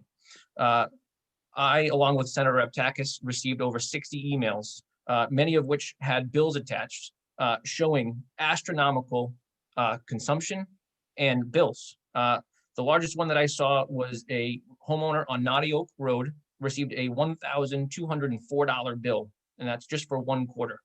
I was shocked to see these consumption amounts and the bill amounts. I have shared Warwick City Council's resolution that they passed back in December that essentially asked their delegation to pass legislation to request investigation, to pass legislation to protect Warwick residents. I asked for this to be an agenda item because I noticed that a House Bill 2021 H 5030 was actually introduced by Representatives McNamara, Norrie, Bennett, and Solomon. And essentially, this House bill is requesting that the state of Rhode Island it says, I'm reading from the bill directly, it says, the House of Representatives of the state of Rhode Island hereby respectfully request the Rhode Island Attorney General to review the major increase in water charges by the Kent County Water Authority and the Public Utilities Commission and report back to the Rhode Island House of Representatives on or before June 1st. My resolution that I submitted that is in tonight's packet, page 13 out of 16, requests that our town council support Rep. Norrie in his resolution. I don't know if President Dixon, if you allow Rep. Norrie to speak on this bill. Certainly. Representative Norrie. Good evening. Thank you, Madam Chair. So I signed on to this bill with the Warwick delegation because I felt, as a retired law enforcement officer, the #1 investigative body in the state, the Attorney General, would be the body that I felt most had the ability to investigate such a claim. Since then, the bill, as many bills and most bills, was held for further study as it was introduced, and dialogue has gone back and forth with the Attorney General's office, and they've requested that the bill be amended to go to the Department of PUC, but they do in fact support this resolution, but that is their recommendation, that they would support the PUC doing this investigation. So I have spoken with Chairman Solomon, who chairs the committee for this bill. In fact, I spoke with him today, and he wants to speak with Chairman McNamara to see if that resolution would be something that we would add to 5030 to just make a substitution and add in there to go to the PUC. So I'm going to continue to move forward and work on that. Okay, so what is your recommendation to go forward then? Just follow the recommendation of the Attorney General, is that correct? So my recommendation, as I stated earlier, is that anytime you pass a resolution supporting a bill, it speaks to your interest in justice being served or this issue being further looked into. So whether it's my bill or a Senate bill, the bill's been introduced, it's in the House, it is being worked on. Again, my personal recommendation is you take a stand one way or the other. So, but again, that's me personally, and this is the way that I felt that I would take a stand when I read their bill and that it came out. I will add that I am also someone that appealed my bill. My bill tripled. I've since gotten my new bill, and my bill is back down to $150 from $600. So again, I asked for them to conduct an investigation into my meter issue personally. I have the results from it, and I personally am reaching out to the PUC with my data to ask them to sit down with me to take a look at what's been provided to me, because again, I'm going to go with the recommendation of the Attorney General's office. Okay, thank you. The resolution that is before us states, as Councilperson LeBlanc mentioned, it requests the Rhode Island General Attorney General Peter Nerona to review the major increase in water charges by the Kent County Water Authority. And when there was testimony on February 1st, the Attorney General sent in a letter, which has been mentioned by Representative Norrie. It said, resolved that they are recommending an amendment that this House of Representatives of the state of Rhode Island hereby respectfully request the Rhode Island Division of Public Utilities and Carriers. They have crossed out Attorney General. So it's request Division of Public Utilities and Carriers to review the major increase in water charges by the Kent County Water Authority. They've crossed out Public Utilities Commission, and report back to the Rhode Island House of Representatives and to the Office of the Attorney General on or before June 1st, 2021. So the recommendation by the Attorney General is that it be sent to the Division of Public Utilities and Carriers. And we did hear from Mr. Mancini at one of our town council meetings, and that they are to review the major increase in water charges.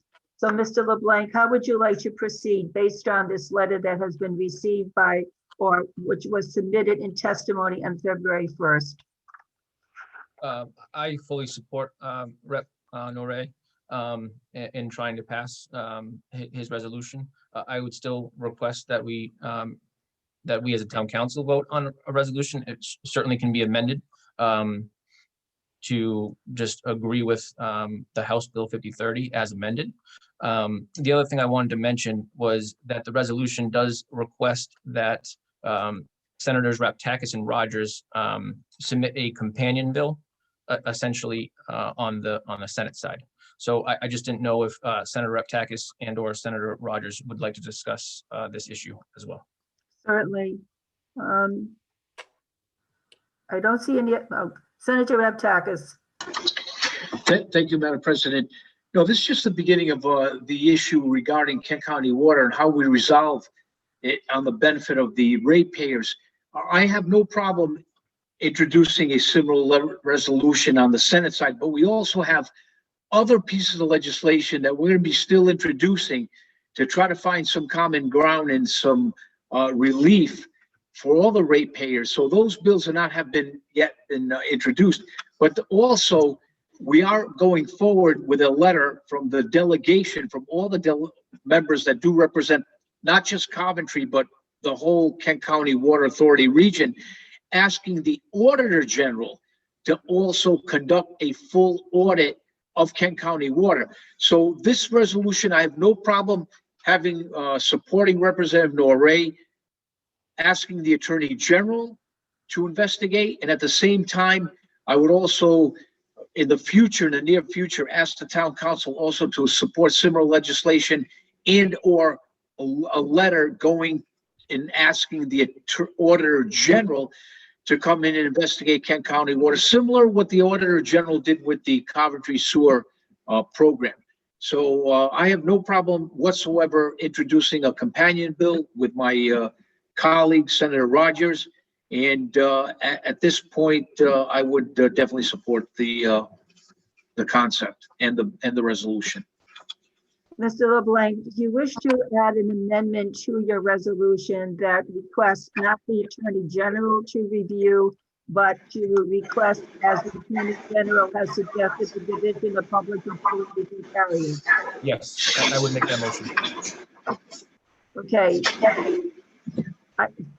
Mr. Reptak, could you please turn off? Thank you so much. Okay. Mr. Representative Chippendale. If I missed this, I apologize, but in the resolution, I think it would be prudent to also request that the Auditor General perform a report. If you said that, I apologize, I missed it, but that should also be in there. Well, we have several issues going here. First of all, in his resolution, he is Town Council Member LeBlanc has suggested or has written in his resolution that the investigation be by the Attorney General, Peter Nerona. And the letter from the Attorney General's office suggests that this investigation be done by the Division of Public Utilities and Carriers.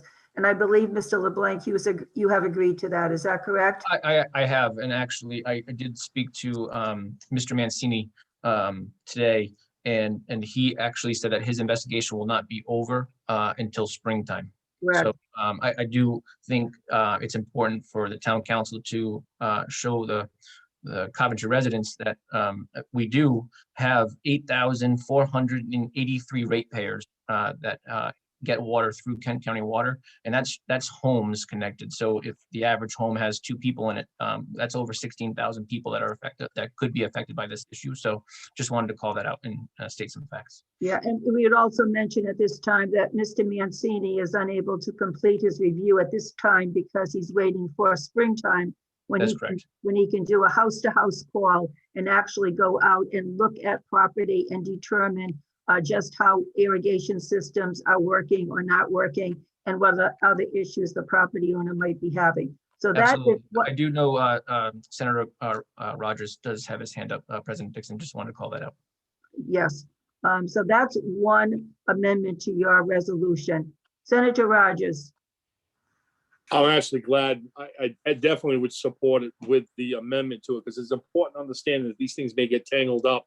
I believe the current process is with a ratepayer appeals to Kent County Water Authority, and it's, I think, not even be statute, where at that point, their next appeal would be to the PUC, and then you would further it from there. So I'm glad we're amending this, because it would circumvent originally it was written kind of like a due process that actually helps both sides. The due process would have been circumvented by going around the PUC, which could have caused problems for the ratepayer or the company with litigation by circumventing it. So it's important that we let the process play out, and then we put in play the third check where they would review the PUC and the ratepayer for an oversight. So I think this amendment is extremely important for me to support this bill, and I will support it.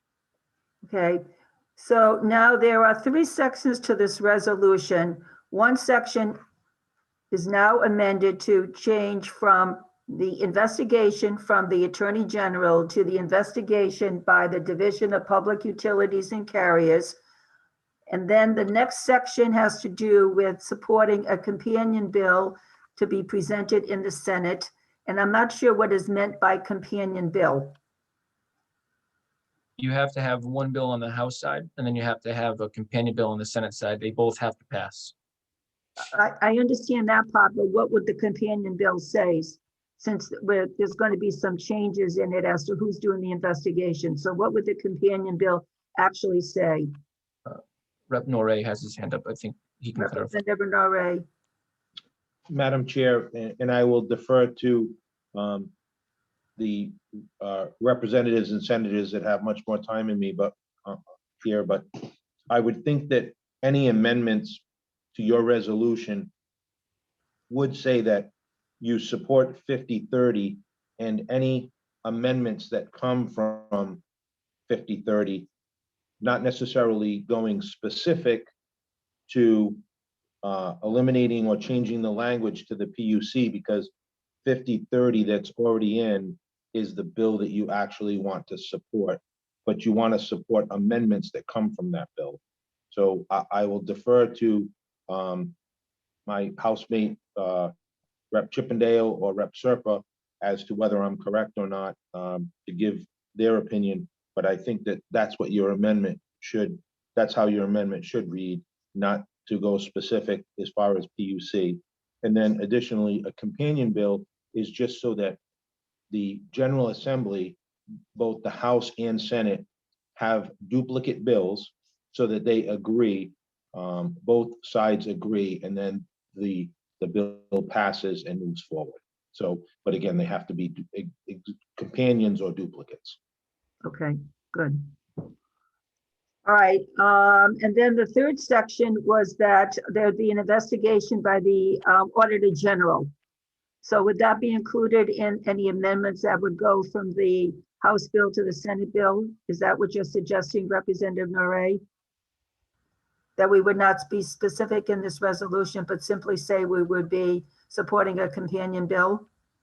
My suggestion would be, that you're supporting 50-30 and any amendments that come from 50-30.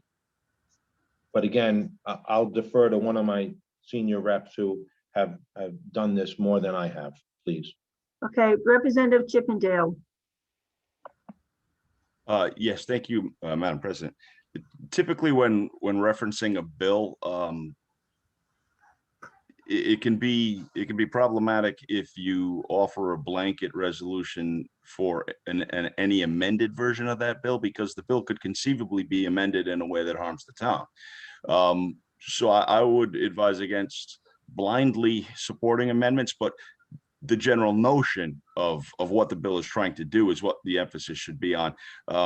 Relative to the Auditor General, we don't need legislation for that. We just need a resolution from the town asking for it, and we would make that official request of the Auditor General. They're very accommodating in these types of matters, so legislation would only slow that down, as it does with most things. So I think just a straight resolution asking for him to do an audit would be appropriate. Okay, Councilperson LeBlanc, you submitted this resolution. How would you like to proceed? Again, I support the resolution 50-30 as written, but there's obviously a lot of discussion on this tonight. So if you prefer we table it, we can certainly table it. But I just wanted to show the Coventry residents that I hear them. I understand that the Q3 billing was extremely high, and that Rep. Norrie is trying to pass a bill that asks for an investigation. But we keep on going back on certain subjects. I still think the resolution as written, by just taking out where it says Dennis Hoyle and or the Attorney General and putting in the Division of Public Utilities would work. Which is the amendment that I said that I would agree with. So wherever there is a reference to Auditor General Dennis Hoyle or Attorney General, it would be replaced by PUC carriers? Absolutely. Yep, the division, the Rhode Island Division of Public Utilities and Carriers. Correct. Okay, thank you. Senator Rabtakis. Thank you, Madam President. I agree with Councilman LeBlanc. I think keep it simple. The amendments you just proposed should be sufficient enough to pass this resolution tonight. I wouldn't delay it. Then separately, we do have the Auditor General. There has been a letter that has been completed. All we're waiting is for all the signatures from the representatives and senators that do represent Coventry, and that letter is also asking for other members. So we've got two tracks. We have this resolution that Representative Ray has a bill that requests the PUC to conduct and continue the investigation, minus the Attorney General. And the second track is a letter that has been already approved on our side. All we're doing is collecting signatures from both the House, approved also from the House members, to get their signatures on this letter, which is going to create a separate investigation and or audit by the Auditor General Dennis Wells. So we get two issues running on the same track, trying to resolve the issue of Kent County Water. And lastly, Madam President, the numbers of the Coventry ratepayers, the population, Coventry serves, Kent County Water serves about 80% of the population. So it's about 24 to 26,000 residents that are served by Kent County Water. So this is a major issue for the town, and it's close to those percentages. I would say a majority of the town, other than probably your district and maybe portions of District 2, are not served by Kent County Water, but District 3, 4, and 5, if almost 100% of those residents are serviced by Kent County Water. So this is a very important issue for the residents and the ratepayers of the town of Coventry. Okay, thank you. Any other discussion? President Dixon, Yes, Ms. Ludwig. we've suggested so many amendments at this point. I'm looking at the resolution. I'm not even sure what we're suggesting right now. So while I'm happy to do something tonight, I am looking at the resolution that was in our packet.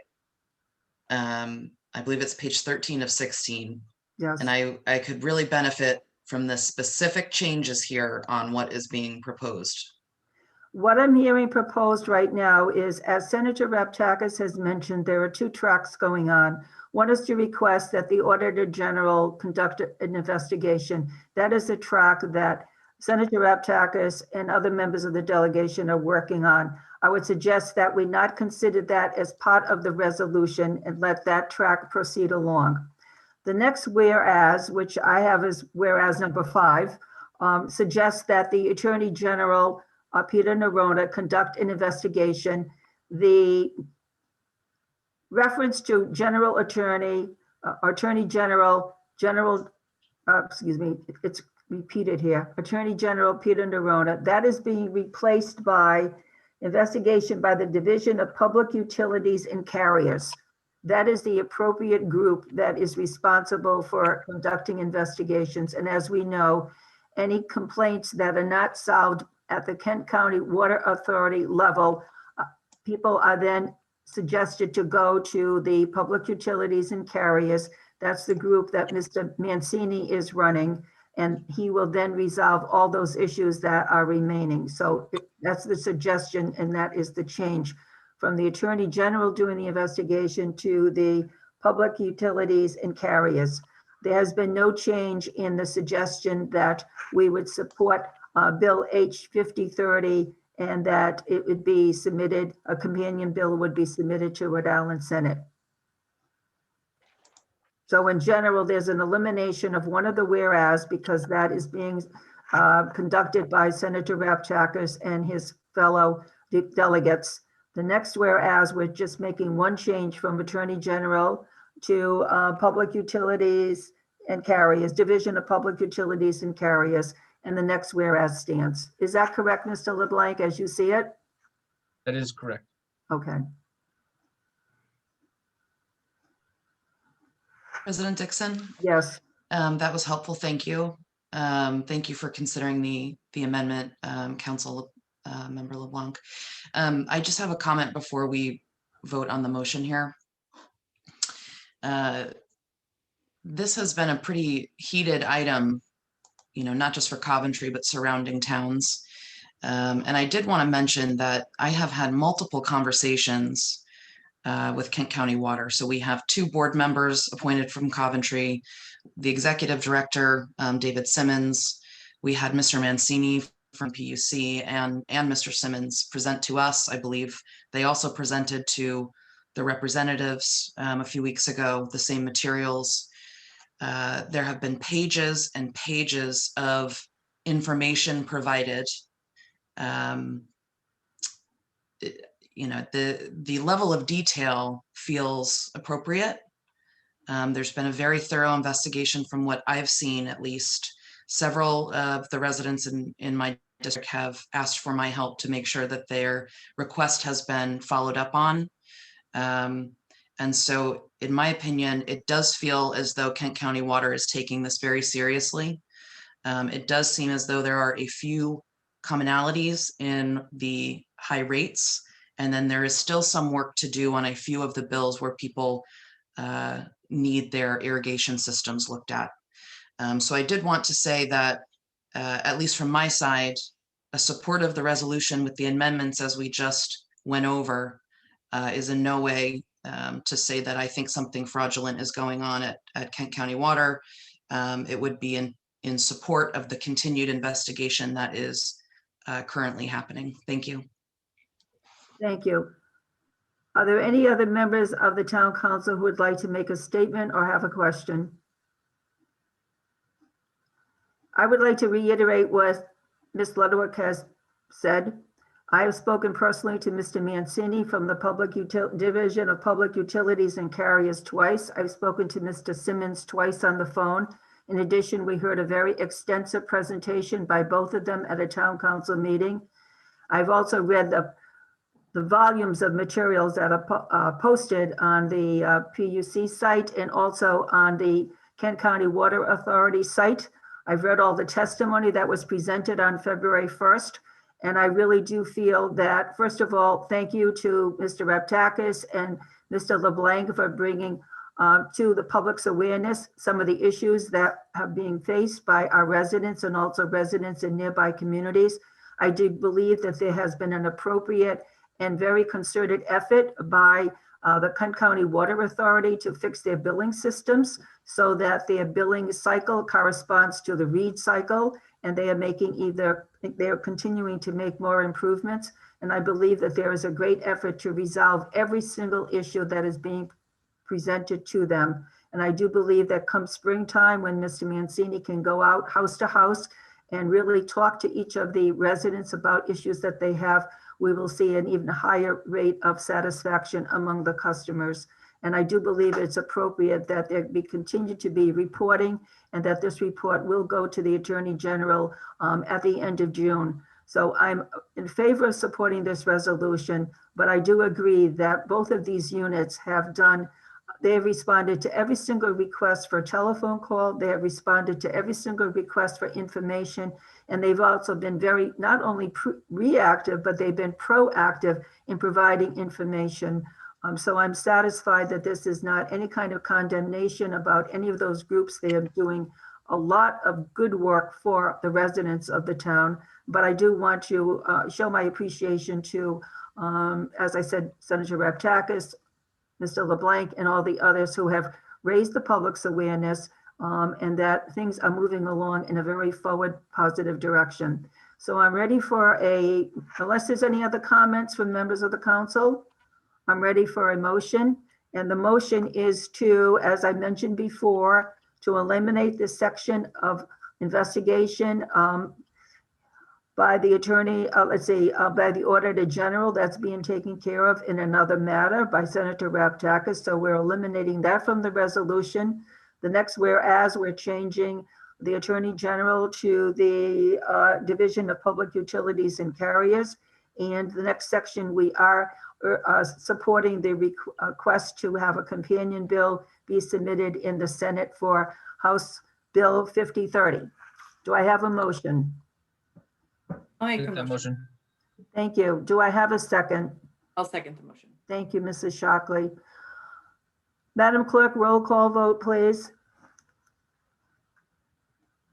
Jamie LeBlanc, Yes. Kimberly Shockley, Yes. Jennifer Ludwig, Yes. Ann Dixon. Yes, the motion passes 4-0. Thank you so much. Thank you.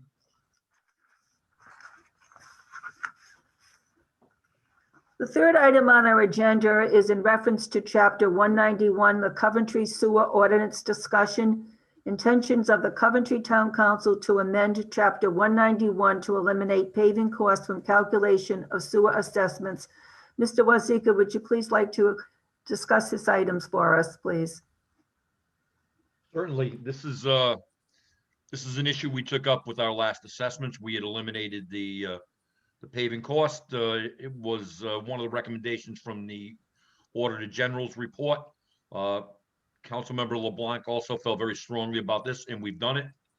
We're going to be moving towards having the council make that a permanent part of the ordinance, so that will no longer be added into the cost of the assessments. I just think this is a local issue. I think it belongs being handled on the local level, and I don't think anyone else should be involved in this but the town council. This is our area, and we belong handling it, and not someone else. Just my opinion. Thank you. Open it for discussion by members of the Rhode Island delegation, the council, or even the school committee. Going once. Mr. LeBlanc. I certainly support amending our ordinance to remove this cost from sewer assessments based off of the last sewer assessments that were mailed out most recently. We need to do anything we possibly can to try to ensure that those costs do not go up, those assessments do not go up. So I fully support this ordinance change. Thank you. Any other discussion? Senator Raptakis. Ms. Ludwig? Thank you, President Dixon.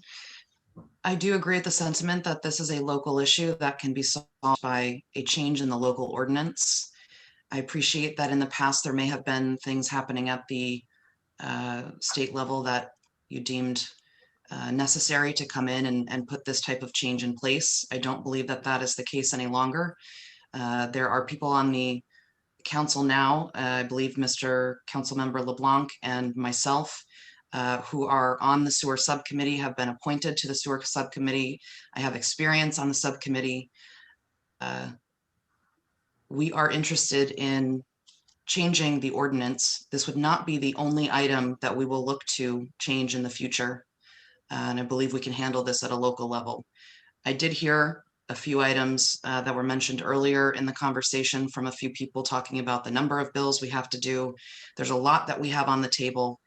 I would suggest that this is an item that you take off at the state level and let us handle this at the local level. Thank you. Any discussion by members of the Rhode Island delegation relating to this intention on the part of the school, on part of the town council? Senator Raptakis has his. I don't see his name. I don't see him on my screen. Senator Raptakis, are you with us? Oh, there you are. Thank you. I'm sorry. You're on mute. Madam President. Yes. Thank you. We have in the past, because again, the General Assembly several years ago requested the Auditor General to conduct a audit of the Coventry sewer program, and his recommendations were one bill that we did pass 2 years ago regarding the interest rates, and the second bill, which has already been introduced this year, was Senate Bill 114, which addresses, and I'm glad to see tonight that the town council will address that issue regarding the paving costs of the sewer program upon the ratepayers or the property owners. So at that instance, I'm glad to see that, and we do have the bill, but we will not pursue the bill as long as we're guaranteed that this will be officially passed either tonight or in a future date, which does give relief to the ratepayers or the landowners of Coventry that are faced with sewer tie-ins. Thank you. Thank you. Ms. President Ludwig. Dixon? Yes. I don't think we can guarantee that that change will be made tonight. The ordinance change was not requested on the agenda. However, we do have a sewer workshop coming up that we have announced. We're working with our town manager to have a starting point where we can bring together the people closest to this issue, the sewer subcommittee, our interim town manager, the town council. We want to bring people together to talk about the history of this program. Where do we see this program going? What are the specific 18 recommendations that came out of the Auditor General findings? the specific follow-ups to those, and what still needs to be done. And so that should start in the next month or so. We're calling it a workshop. This is a new approach that we're trying. You have a relatively new council here in Coventry, where most of us, I believe, are supportive of this measure to first address what are the issues, identify them, and then we can start solving some of what we see as problems. So while I cannot guarantee that this will be done tonight, we certainly are working on it, and is something that I think Mr. Councilmember LeBlanc and myself are personally vested in as we've been appointed to the subcommittee. Thank you. Yes, and I would just like to reiterate that all members of the town council are invested in working on looking at the history of the sewer program in Coventry, looking at what were the recommendations, what Mr. Wazika and his staff have been able to accomplish to this date, and then looking to the future. What is it that we want for our town? What is our vision for our town economically, from an economic development point of view, and just from the point of view of just clean water? So we will be working on a workshop. It probably might go over to 2 or 3 workshops. It will take us time to work our way through all of these details, but we are committed to do it, and the whole council is committed to doing this. Any other questions or discussions on this? Mr. Florio. My question is for Jamie LeBlanc, Councilman LeBlanc. Question, Mr. Florio? Jamie? Yeah. As a member of the council who I interface with quite often, I just want to make sure this will eliminate the paving costs for the calculation of the sewer assessment. Correct, Jamie? Yes, that is correct. The reason why I had brought it up at a past town council meeting was because in the past, not most recent assessments, but in the past, paving costs have been included. And I pointed out the fact that there's other streets in the town of Coventry that get repaved that don't have sewers. And once that repaving is done, the homeowners on those streets do not get a knock on the door and get handed an assessment for the paving costs. So why on streets where the town council select for sewers, why do they have to pay for the paving costs? So it's just treating taxpayers fair. That's all. Thank you. Thank you very much. I don't want to see another situation happen on our road like we were discussing. Thank you, sir. Appreciate it. Thank you. Any other comments on this point? Ms. Shockley? Yeah, I just want to give my support to locally making sure that this ordinance is changed. It sounds as if council members Ludwig and LeBlanc plan on putting forth other changes. But based on how many residents have chosen to be on this call tonight, I want to let them know that we appreciate that Senator Raptakis supports the town taking care of this. And I think the council as a whole is all looking to move forward in a positive direction here. Good, thank you. All right, seeing no other hands raised, we'll move on to the 4th item, House Bill 5269, Sewer District Tax Sales. This was proposed by Legal Counsel David D'Agostino, and I'm going to ask Mr. Gorham to please discuss this with us.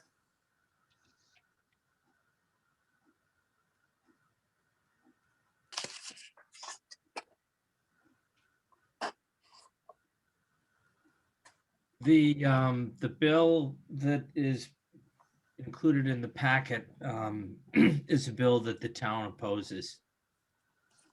The town opposes it because it makes it almost impossible to do the type of, well, it makes it impossible. It outlaws tax sales on delinquent sewer charges, which is something that is a necessary tool when collecting tax revenue attributable to the sewer system. If you look at the the sponsors of the bill, I think every one of them is from Providence, so they may have some reasons to support this in Providence, but hopefully not in Coventry. Okay, thank you. Representative Chippendale. Thank you, Madam President.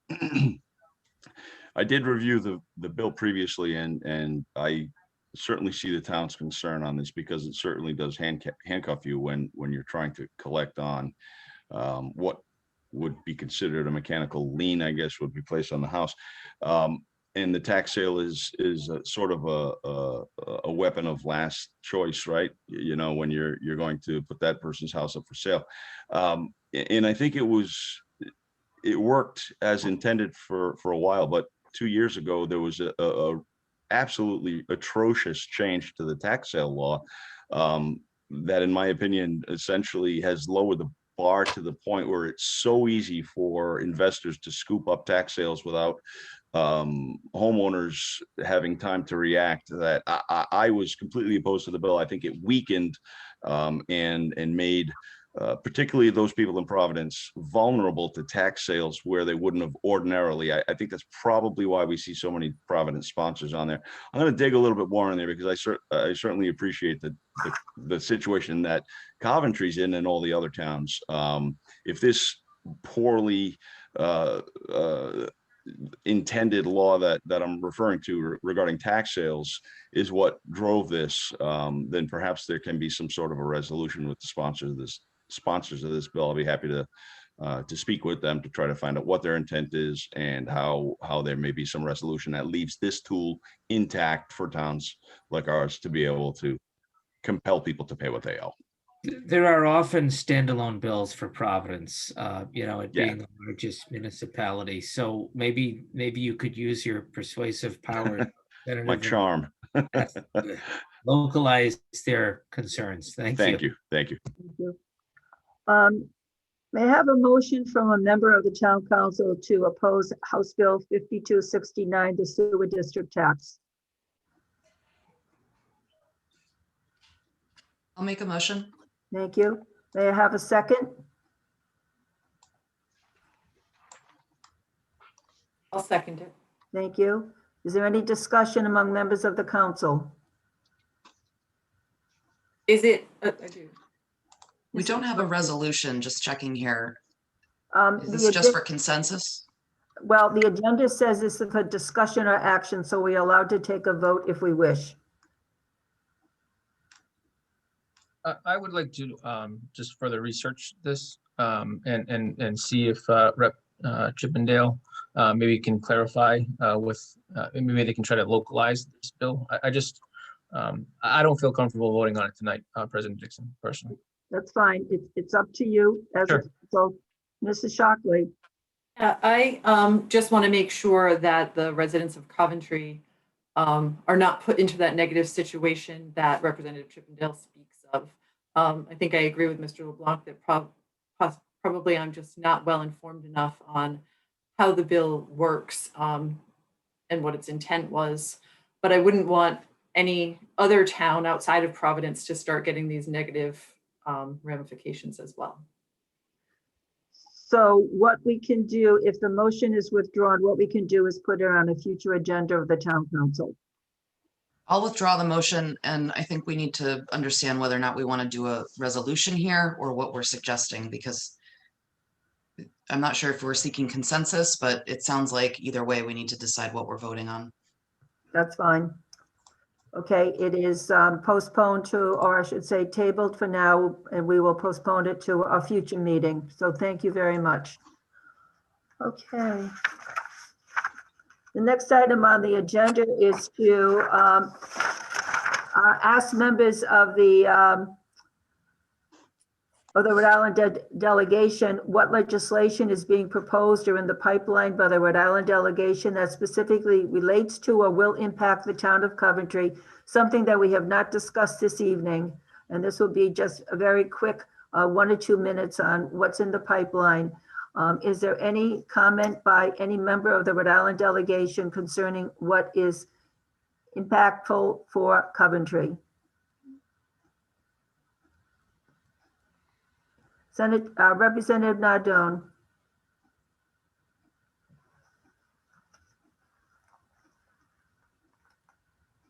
Okay, can you hear me? Yes. Yeah, I've got two pieces of legislation going in that I think will directly help Coventry. One is to tap into the 911 restricted fees and divert that money over to the town so they can build up their infrastructure as far as it goes with the 911 infrastructure with the technological things. So, and the other one is to try to get the state to maintain the sidewalks, the state sidewalks. And that was one DPW Director Kevin McGee had influenced me on putting forth. So those are two pieces of legislation directly related to Coventry, I would say. Thank you. Any other senator or Representative Chippendale? Yes, I firmly embrace the idea that that which legislates least legislates best. So I do not put in a lot of bills. Those that I have put in are just in response to constituent concerns at this point. So I can't offer anything that would directly help Coventry at this point. Okay, thank you. Senator Reptakis?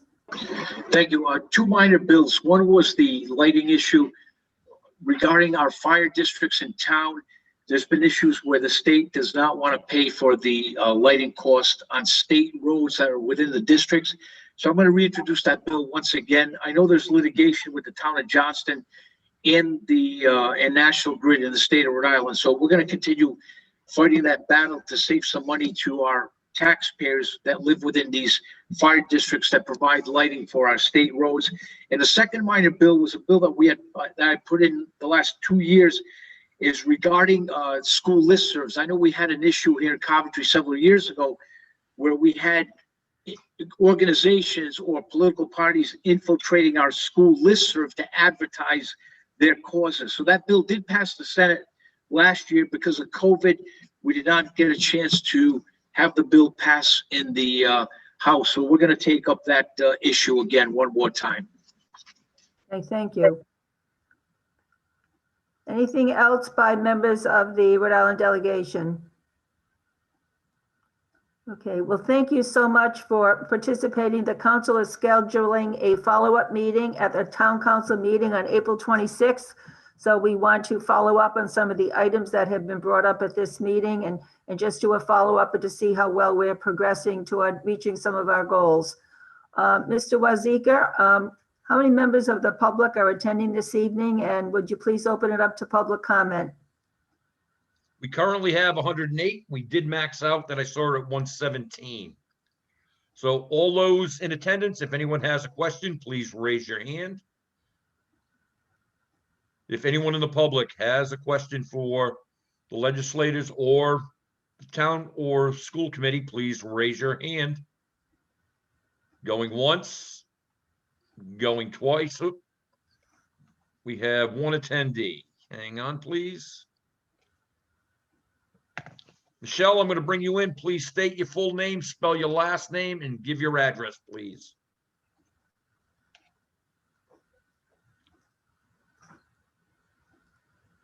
Can you hear me? Yes, we can. Okay. Michelle Plant, spell my first and last name. Is that what you said? Spell your last name, please. Plante. And your address. 129 Reservoir Road. Thank you very much. The floor is yours. Okay, I guess my question is to anyone in, well, actually, or the whole town and the Senator Reptakis. What do we know about what's going on with the pond? I know a lot of people are concerned about that, and I'm just wondering if anyone in the town has been involved in trying to get this resolved. There are a lot of things going on. It's in litigation, and that's something we really can't discuss in an open forum at this point because we are in litigation over it. Okay, so when we see things on Facebook where the socials are saying they're gonna charge people and they're talking about that, but we're in litigation, is it safe to say that they're not allowed to try and start charging people until the litigation is over? I will simply say that the lease that the town has prevents anyone but the town from charging for any type of use on the pond. and that lease is in effect for 4 years, 4 additional years. So no Okay. one can charge but the town. So what has been heard and said by them that the town has been in violation of the lease and that has broken the lease, that is not accurate? Again, we're in litigation over, so there's not much I can go into on that. Okay. All right, so we don't need to worry about being charged for 4 years at least. Correct. Okay. All right, thank you.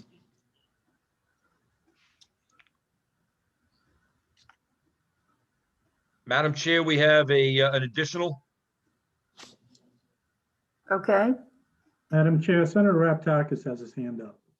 so does Mr. Florio. I'm waiting for members of the public to, anyone else in the public who wants to say something during public comment? Yes, ma'am. Anne Marie, please state your full name, spell your last name, and give your address, please. My name is Anne Marie Moore. I live at 25 Catalpa Way, Coventry. I listened to the Zoom meeting that was held last night between the Coventry website and Mr. Sosha. It was extremely alarming. The primary question is, we understand you guys are doing your best efforts to secure the rights of the pond and everything so forth, and everything will get situated in 2024. But what about this summer? I don't have a property on the pond, but the way they made it sound is like my kid's going to get arrested if he tries to fish with his kayak on the pond. It was extremely alarming. I don't know if any of you guys listened to it. I do have a campsite on the pond, which will be useless if I can't put my boat, my jet skis and whatever there. So what is going to be done to prevent them from keeping the pond so low? Because it's understood that if the water level does not raise soon, there'll not be enough water to maintain the pond going forward for the rest of the summer. Thank you. Nick, you want to take this one, or do you want me to? I'll take it. We're in litigation, and you know, it's easy to talk about things in litigation, but as a policy, I really don't. When we have cases that are before a court, I simply don't do it unless it's just uniquely appropriate. Here, it is not. All I can tell you is that the town is going to give its best effort to prevent anything like that from happening. So the final answer is there's really nothing you can do to stop them at this point, No, and you're that's in not my litigation. answer. I know, but you know, it's awkward. First off, I'll do anything to support the schools, and I think that what this guy is doing is just god awful. I'm a big advocate for the schools, and I would rather spend $1.4 million on my children than I would on the pond. That being said, though, I understand. It raises strong emotions. and I'm paying money for something that I could not use if I could, you know, cancel my membership if it's not gonna be water on the pond. You know what I'm saying? I'm just not going to make grand statements No, about I what appreciate I'm that. going to do in court as an attorney for the town of Coventry. I can only tell you that I always give my best effort, and you will get nothing less in this case. We have a good case. We have a very good case, and that's all I'm going to say. Okay. Representative, I thank you very much. I'm done. okay, Representative Chippendale? Yes, thank you, Madam President. And to all those listening on this issue, it certainly is one that, as the solicitor said, elicits a lot of strong emotions, and they're sort of handcuffed with the legal proceedings. However, I can tell you unequivocally that the House delegation led by Representative Nardone has been working on this issue with every agency, DEM, talking to everyone on every possible level for every option that would be available. And he's really, Rep. Nardone has really immersed himself in this issue and is working with the town to try to come up with solutions while the lawsuit is happening in parallel. And we have to remain optimistic that a solution will be reached, either in the courtroom or hopefully outside of the courtroom, as in a gentlemanly way. But we are all working on this issue. Okay. Representative Nardone? I just want to thank Mike for saying that. I didn't want to say anything because it's in litigation, but yes, I've been working with the DEM and looking at every available option from the legislative level. So, Thank you. Any other comments? Anyone else in public comment, Mr. Wazika? Yes, we do. We have a couple. Okay, Next up would be someone we all know, Kevin McGee, our DPW director. Kevin, please state your name, spell your last name, and give your address, please. Kevin McGee, MCGEE, 50 Jervis Street. I want to thank Rep. Cart Nardone for submitting the bill that would repeal General Law 24-15-5. And I would ask the rest of the delegation, especially on the Senate side, to put a companion bill in also. As you all know, with the budgets that have been slashed, we barely have enough money to maintain town sidewalks, and we certainly don't have money to maintain state sidewalks. So thank you to Rep. Nardone for finally, after 3 or 4 years of finally getting this up before the legislature. And I hope that we have action on the rest of the delegation also. Thank you very much. thank you, Mr. McGee. We have Anne Marie Moore. Hi, I have a follow-up question. There also seems to be some confusion or misinformation with regards to how did the Social family ever come to purchase this property in light of the fact that they have other issues where they've done damage to wetlands and so forth. Like, was the town not informed? Because, you know, rumor runs amok, but how did they get a hold of it? Why were they allowed to purchase it? And can we do, I know you're in litigation, but can you explain the process as to how this came to be? Because people are wondering, why didn't the town buy it knowing how atrocious they were? Quite simply, we were not advised that it was for sale. Okay, so this was something that Quidnick Reservoir did behind the whole town's back. Okay, that's interesting. Anybody else want to chime in about this? Anyone else on public comment? Mr. Wazika? Yes, ma'am. We have, 1 second, please.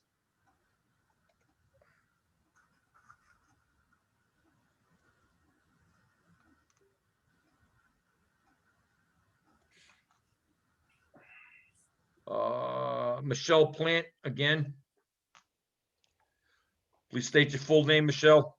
Michelle Plant, PLANTE, 129 Reservoir Road. I just wanted to follow up with Anne Marie and state that from what I understand, that the property was being sold and that near the end of the deal, the Socias were told that they had to buy the pond at that point to be thrown into the deal to make it complete. I don't know how accurate that is, but that's what I've heard. And also, I just want to know if the water does go down, we live right on the water and we have boats, and if the water does go down where we can't put our boats in, do we have anywhere to turn at that point this summer for help to solve this?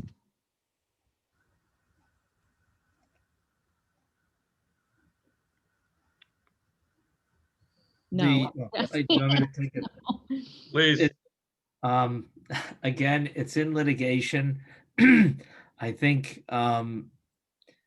you may be surprised at how many people are working on a solution to this, whether it needs to be through the courts or whatever. But I understand that, and I'm very appreciative. and there are some very interesting issues raised by this case. One of them is that Quidnick Reservoir Company is a body politic. It was created by the General Assembly in 1846. So the question is, can a body politic, which is supposed to be something that's, rather altruistic, part of our society, is it supposed to profit in this fashion that they have suggested they are entitled to profit? I really don't want to say much more, but there are some very, very interesting issues in this case. And every single possible means of protecting the public integrity of Johnson's Pond has been passed. That's all I can tell you. And we are going to keep looking, and we're going to keep preparing for whatever it takes to protect, that asset. We realize it's very important to the town and to the people who live on the pond. Okay, can you still hear me? Yes. Okay, I just wanted to say thank you for just giving the people some insight onto what you're doing in the background, because it makes us feel a little bit better that people are out there fighting for us, because we don't hear anything except what we see on social media. So, Mr. Chippendale, thank you for letting us know that Mr. Nardone was working on it behind the scenes.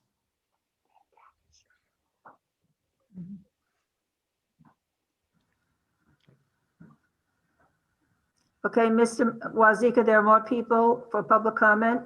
There are several more now.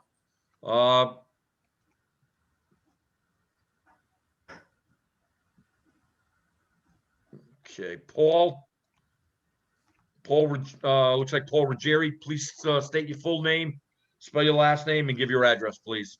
And my name is Paul Ruggieri, Ruggeri, 66 Wood Cove Drive. My wife and I have lived on the pond, on the property on the pond for over 30 years now. We're members of the Wood Estate Residents Association, as well as the Johnson's Pond Civic Association. I just want to give a thank you to Mark Lemoy, the president of the Johnson's Pond Civic Association. He's been keeping the members of our community appraised of just about everything that's been going on, as much as he is allowed to say. So I know a lot of people are putting time into it, including our representative, Mr. Louis Raptakis, and many others. But I wanted to give a thank you to our president, Mark Lemoy. That's all. Thank you, Mr. Ruggieri. Mr. Wazika, who is the next person? Next, I have Jennifer. Hi, everybody. Thank you for your attention to the matter here. My name is Jennifer Matter, and I am at 127 Reservoir Road. I am just concerned as a parent, as a pond homeowner. I'm wondering what the town would plan to do in response to a mass exodus that could occur if people were to sell their homes on the pond, how this would affect the revenue generated for tax dollars. If we were to see a massive amount of people selling their homes, what could be done to save the town? I mean, the schools, the sewers, everything, and it seems to be all involved here. And I'm pretty concerned as a homeowner about the likelihood of being able to sustain living in this community, having children in the schools, and enjoying the right to enjoyment of the piece of property that we worked really hard to attain. Just wondering if the town has any plans or expectations of what would be done in regards to a mass exodus of this kind of problem presented by the social holdings.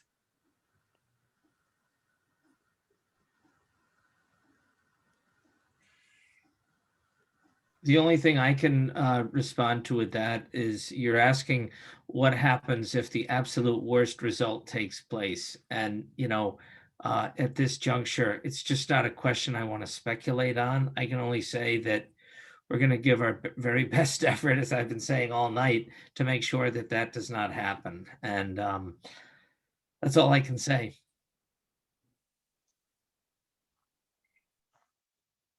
It's just unfortunate. I've followed the school committee meetings for about a year now. I've followed town council meetings, and it's just, I feel like the dream of home ownership that I've had, the wonderful feeling of community that I felt in this area that I haven't felt for a very long time, as far as being a kind of a transplanted out of Rhode Island resident, it's disheartening. I love it here.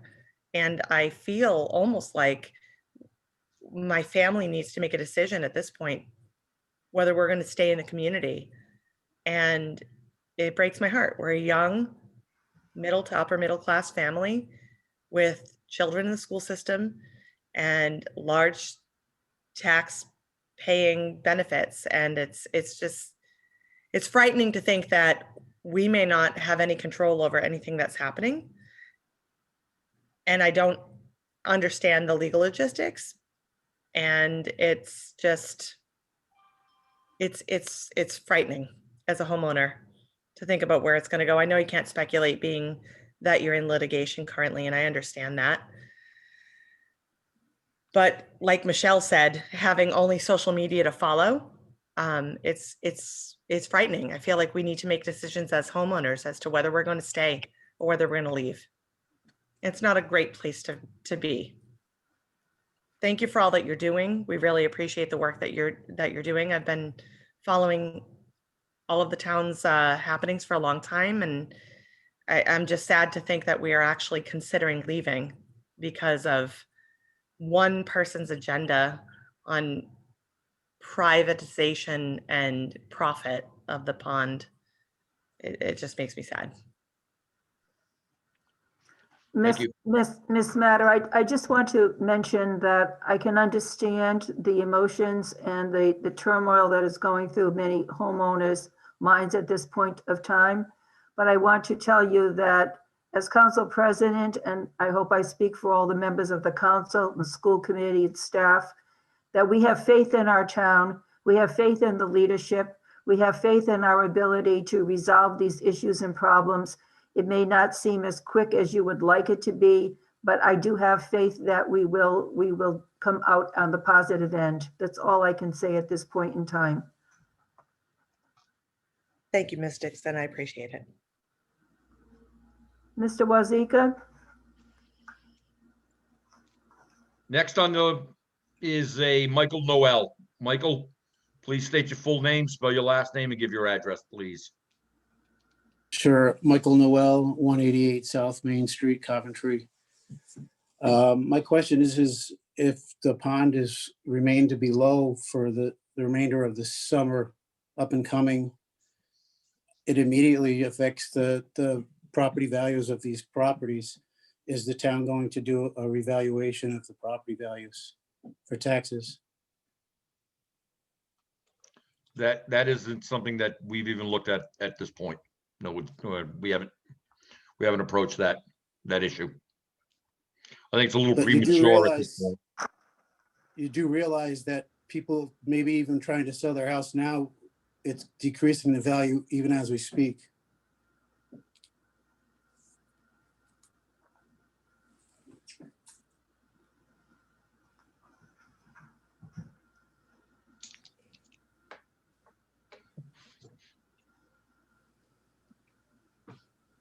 Mrs. Dixon? For the next person, Mr. Noel, that is speculation and none of us are able to respond to that question. I can understand your concern. And we're just working our way through the process as quickly as possible. That's all I can tell you. Mr. Gorham has already mentioned that there are lots of options on the table. Thank you, sir. Thank you, Mr. Noel. Mr. Wazika, next person. Ted, please state your full name, spell your last name, and your address, please. My name is Ted Dumas, D-U-M-A-S, 11 Sharon Drive, Coventry. The question I have is that the town is still under the lease for the next 3 or 4 years. So they are maintaining control of the dam at this point. How would the social holdings be able to get on there and adjust water level for the next years before this is out of litigation? Should they not have any authority to go onto the dam and control the spillway or the gates? That, if you look at the lease, that is part of their obligation under the lease is to maintain the water level, not the town's. Okay, so just to clarify, the town has no control over the water level or the water flow rates? It's all controlled by the lease. The lease states what the levels will be, all at various times during the year. And they are obligated under the lease to maintain those levels based on what's in the lease. Okay, so that just clarify, social holdings can go on at any point and lower the water to whatever level they see fit, or to what the minimum flow rate must be at any time. Again, all those are controlled by the lease, by the requirements in the lease. And what'll be done will be what's necessary to ensure that. And that's all I'm going to say on that. We will do what we need to ensure that the lease is maintained and the levels are maintained and that are stated in the lease. Thank you. Thank you. Next person, Mr. Wazika. Next person is Anne Marie Moore again. Anne Marie, please state your full name again. Anne Marie Moore, 25 Catalpa Way, Coventry. Just a follow-up question. There has, like I had mentioned, they threw out some threats last night, basically pertaining to, oh, we're going to put a solar farm out in the water. If you could dispel some of the things they threw out there, like can they actually put a solar farm out in the water because they need variances? I know Mr. Gorman's like laughing, but I know that it's not possible, but a lot of people, this is kind of like the juxtaposition is he threw a lot of stuff out there. It was like listening to Donald Trump. You know, it's all of a lie, but it still scares you anyway. So, well, you know, I didn't mean to laugh. I have just never heard of a solar farm being proposed in a pond. I know it's ludicrous, but still, can they actually develop a tax district so that they can impose liens on people's houses? I know you can't talk about the litigation aspect, but if you can dispel some of the things they threw out there, I think that would alleviate some of the stress. Could you talk? You're addressing what he said. It's not a litigation. I don't know some of the things they threw out there. Sorry, I didn't mean to interrupt, but that's okay. Right now there is a lease that is written as it is for one purpose, which is to be followed. And if the lease is followed, none of these things are going to happen.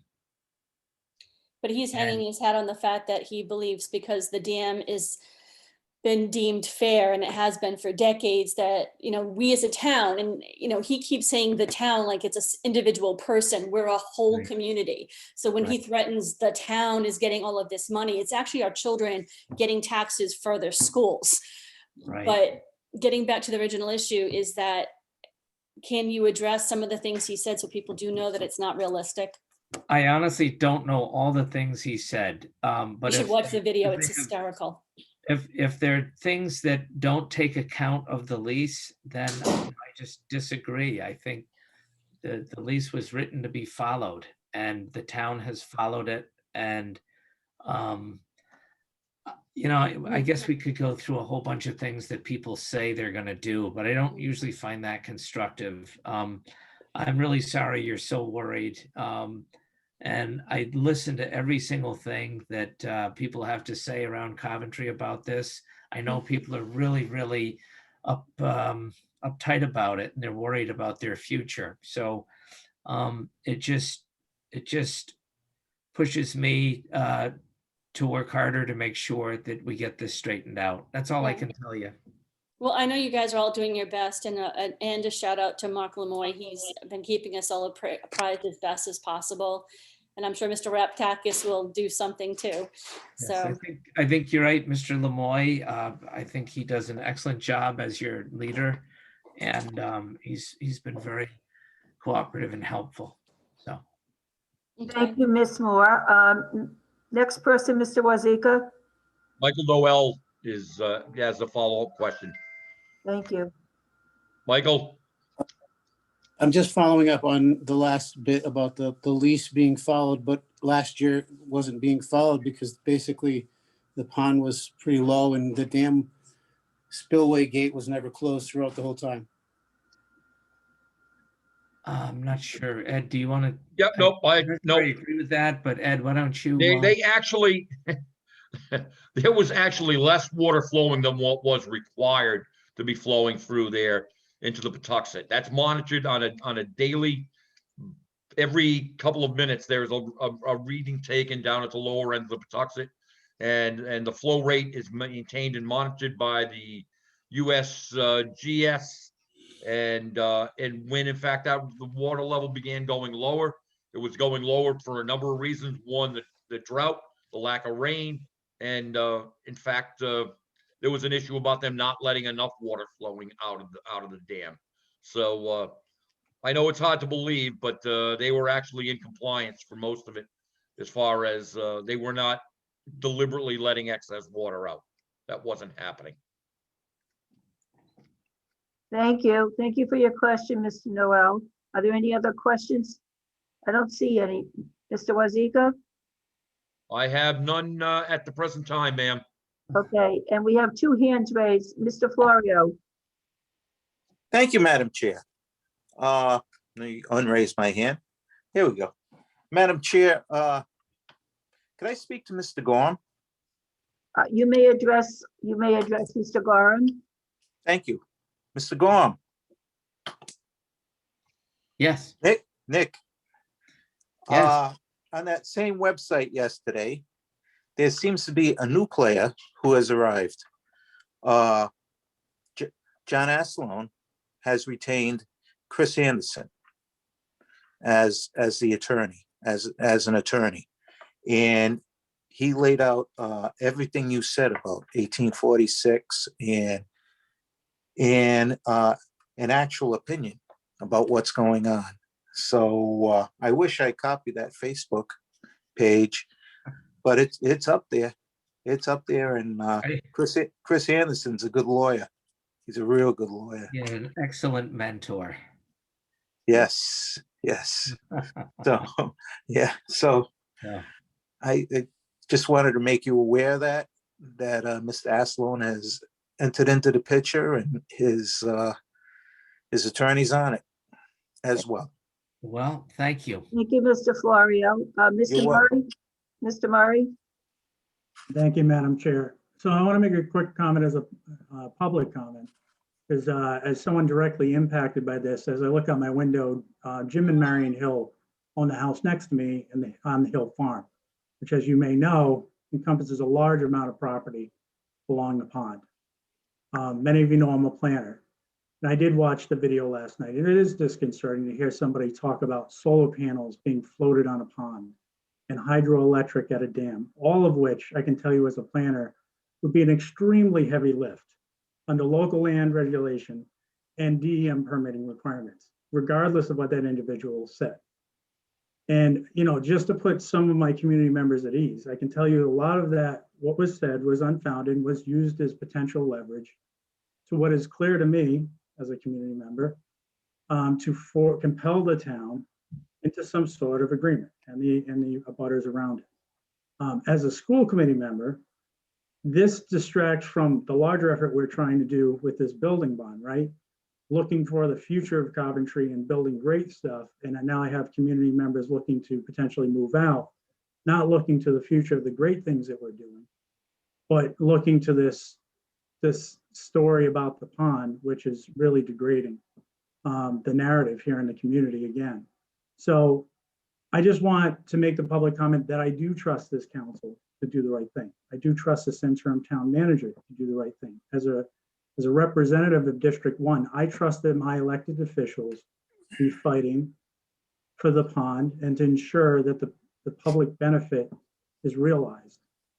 I don't think it's lost.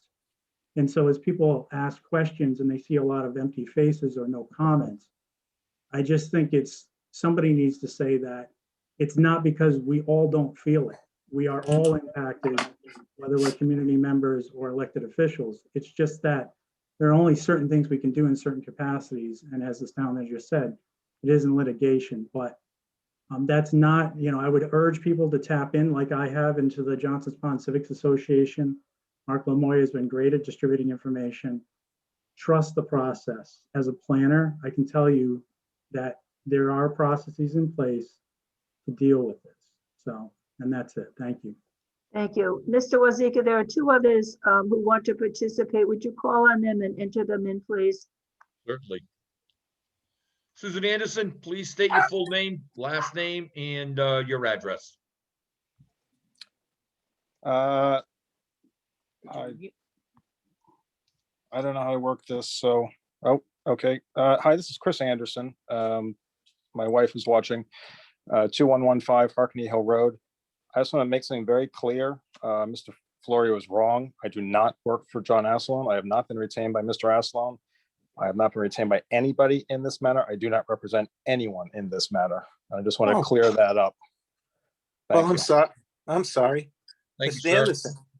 Mr. Anderson, I'm sorry. I just And- read a post on Facebook that was posted by John Asselon, and he mentioned your name. So I apologize, Mr. Anderson. No problem whatsoever. All right. Good luck, Nick. Proof in point, don't believe everything you see on Facebook. Absolutely correct. I will mention that the information that Mr. Anderson posted clearly stated that he was not working for anyone. He had not been retained as legal counsel. Oh, He was okay. just offering his opinion, because I did read that post myself. Okay, Mr. Wazika, another person is, Yes, Interesting. Jonathan, please state your full name, spell your last name, and give your address, please.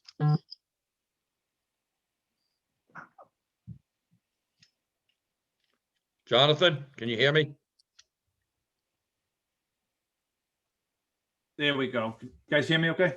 yes, All right, Jonathan Passwood, 222 Raccoon Run Road, Coventry, Rhode Island. First off, I'd like to thank the town council and the state delegation for being here tonight to serve taxpayers. We have a lot of needs in this town, a lot of areas that need some help. We appreciate your hard work. I know you are all aware of the issues we're facing on the pond as homeowners, and of course, it's an issue that goes far beyond the shoreline of the pond. It could potentially have a devastating economic impact on the entire town if it went south, God forbid. I've been working very closely with President Lemoy. He's doing a great job and flipping over every stone that he can, as far as he can, obviously. A couple of things I wanted to stress when I heard a second ago about Attorney Anderson. He isn't, obviously, and he just cleared that up. He's not working for anyone.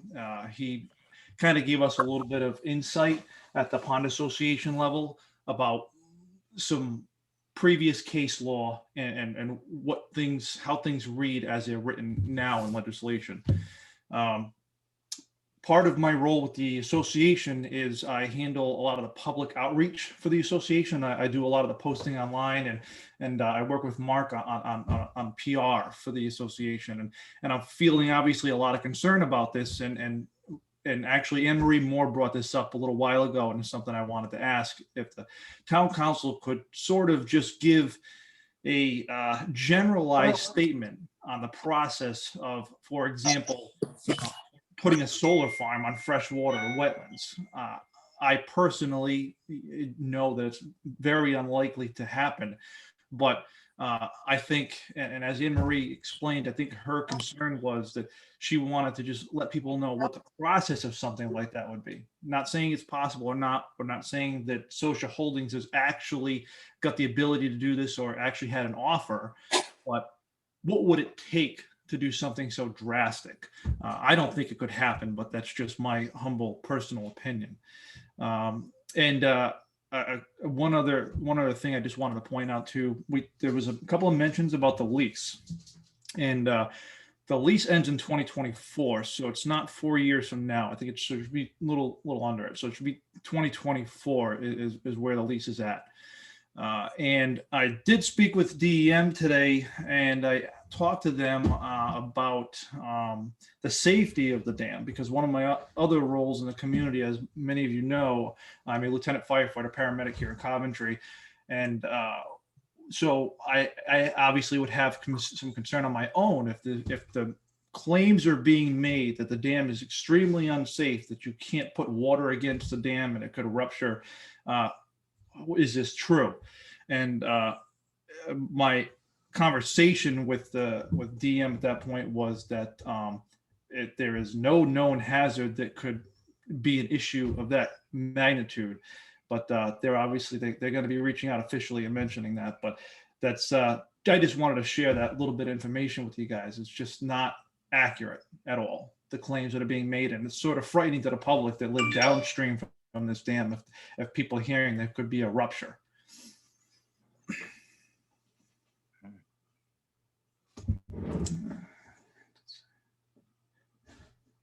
Mr. Pasqua, are you making a statement or are you asking a question about the dam? So, Congress President, I basically, if the town council could just give a short summary of the probability in a process to have a floating solar farm or something of that magnitude, not so much if the social holdings has asked the town council or anything like that, but just to give some insight on the probability and the likelihood of something like that happening. Because one of the things that's happening is some people are reaching out to us and they are thinking that if they don't agree with these rules immediately, the next step tomorrow is that the entire Johnson's Pond is going to be covered by solar panels. So I think that the taxpayers, they trust their leaders, and I think they would find some comfort into explaining if this is even possible. Well, I thank you for your question, and we certainly can take it under advisement as to how on a near-term agenda of the town council, we can discuss what we are able to discuss or not discuss. And I understand that people want to understand the process. You specifically mentioned solar farms, but today it could be solar farms, tomorrow it could be an airstrip, the next day it could be organic farming. So we have to decide how we're going to respond to each and every type of idea that is being floated, and that's sort of a joke in a way, but being floated on top of this pond.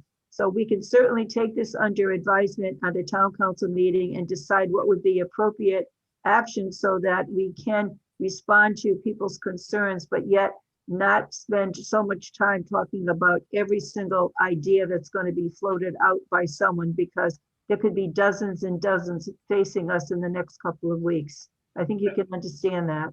Absolutely, that's a great point, and I respect that and appreciate that. That's all I got for now. Just again, thank you everybody for your attention to this matter. Appreciate it very much. Thank you. And thank you. And as the outreach person and PR person, I have to say that you're doing a great job. So thank you very much. Mr. Wazika, we have another person on the line. We do.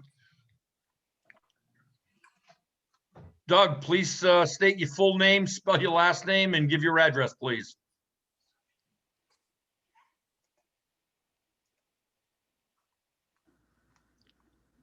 Doug. Hello. Hello. Please state your full name, spell your last name, and give your address, please. All right, Douglas Socha, SOSCIA, and it's 1660 Platte River Road. Doug, you're coming in very broken up. We can barely hear you. All right, is that better? Yes. That's a little bit better. All right, great. I did hear a few things. I was listening along, and I do appreciate the work that you guys are doing on your end also. And I did want to clear up a few things. Mr. Pasqua just mentioned about the DEM report, and I'd really like to clear that up because I think that a lot of people don't understand. So the DEM, what happened was we had the biannual inspection done on the dam, and the report came back that the dam was in fair condition. Fair condition is defined by DEM as items that require or components that require maintenance. And also in that same letter, it stated that that as dam owners, we are responsible to maintain and operate a dam, and can be held liable by Rhode Island law for a failure. It's in our best interest to maintain and operate a dam properly. So they made us aware, DEM made us aware of deficiencies that were cited in the dam and stated that we're on notice. So it's not about the fact that whether or not if we put water against it, it'll fail.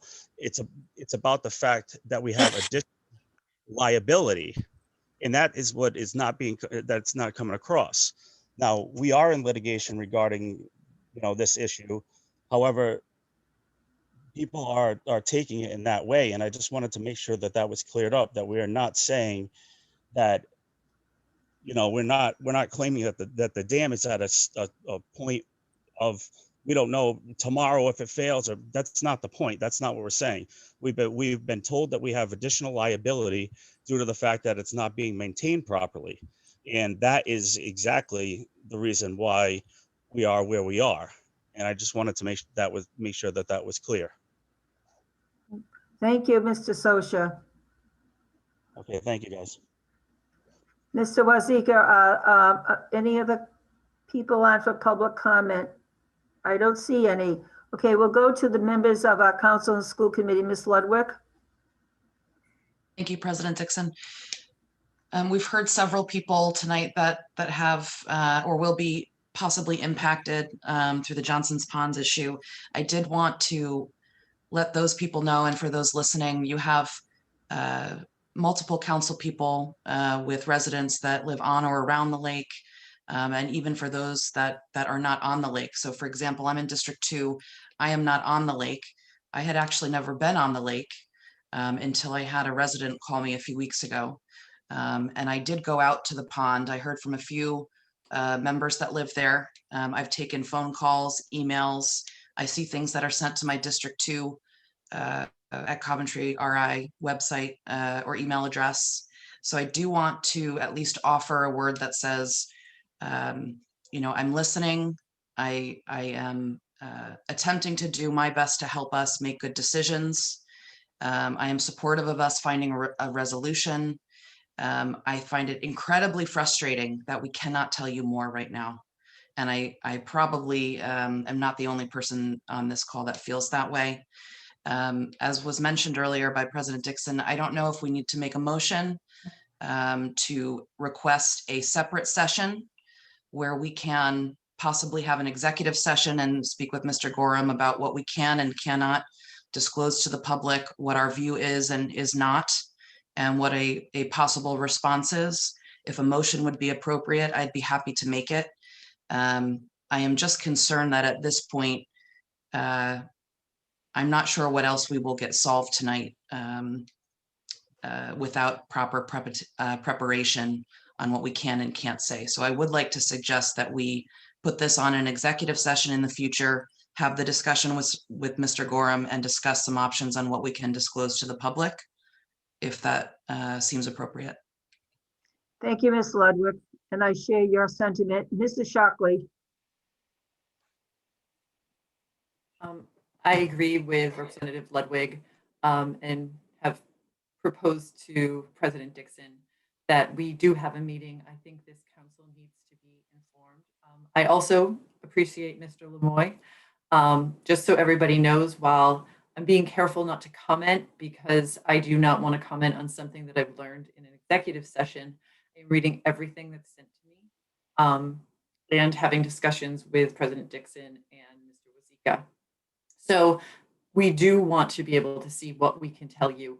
And like I said, I am both learning from you and from my fellow council members, attorney and Mr. Wazika, how we came to be here and what we can do to move forward.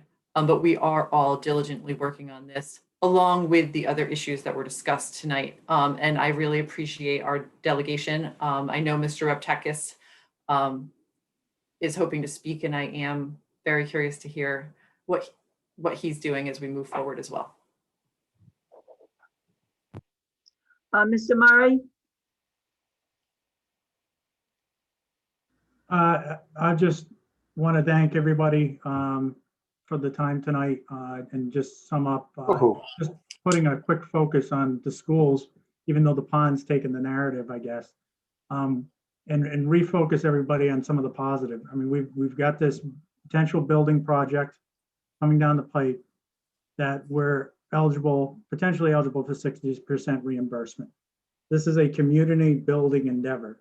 We haven't had anything like this in quite a while in Coventry. Something to look forward to, something that is shiny and new in our community. the pond issue, the sewer issues, the fire issues, they all cloud this. And I hope that our community can cut through that noise this year to see fit to do something positive in community building in Coventry. As a lifelong resident, I know we need this. We need a win. So I hope everyone here will support it. As I said earlier, we've done amazing things this year in our schools, keeping above board with COVID, trying to keep education rolling in a very tough time, and we will continue to do that. But I just really hope that we can try to focus on some of the positive things while we deal with the many other things that challenges we're dealing with as a community. Thank you. Mr. Florio?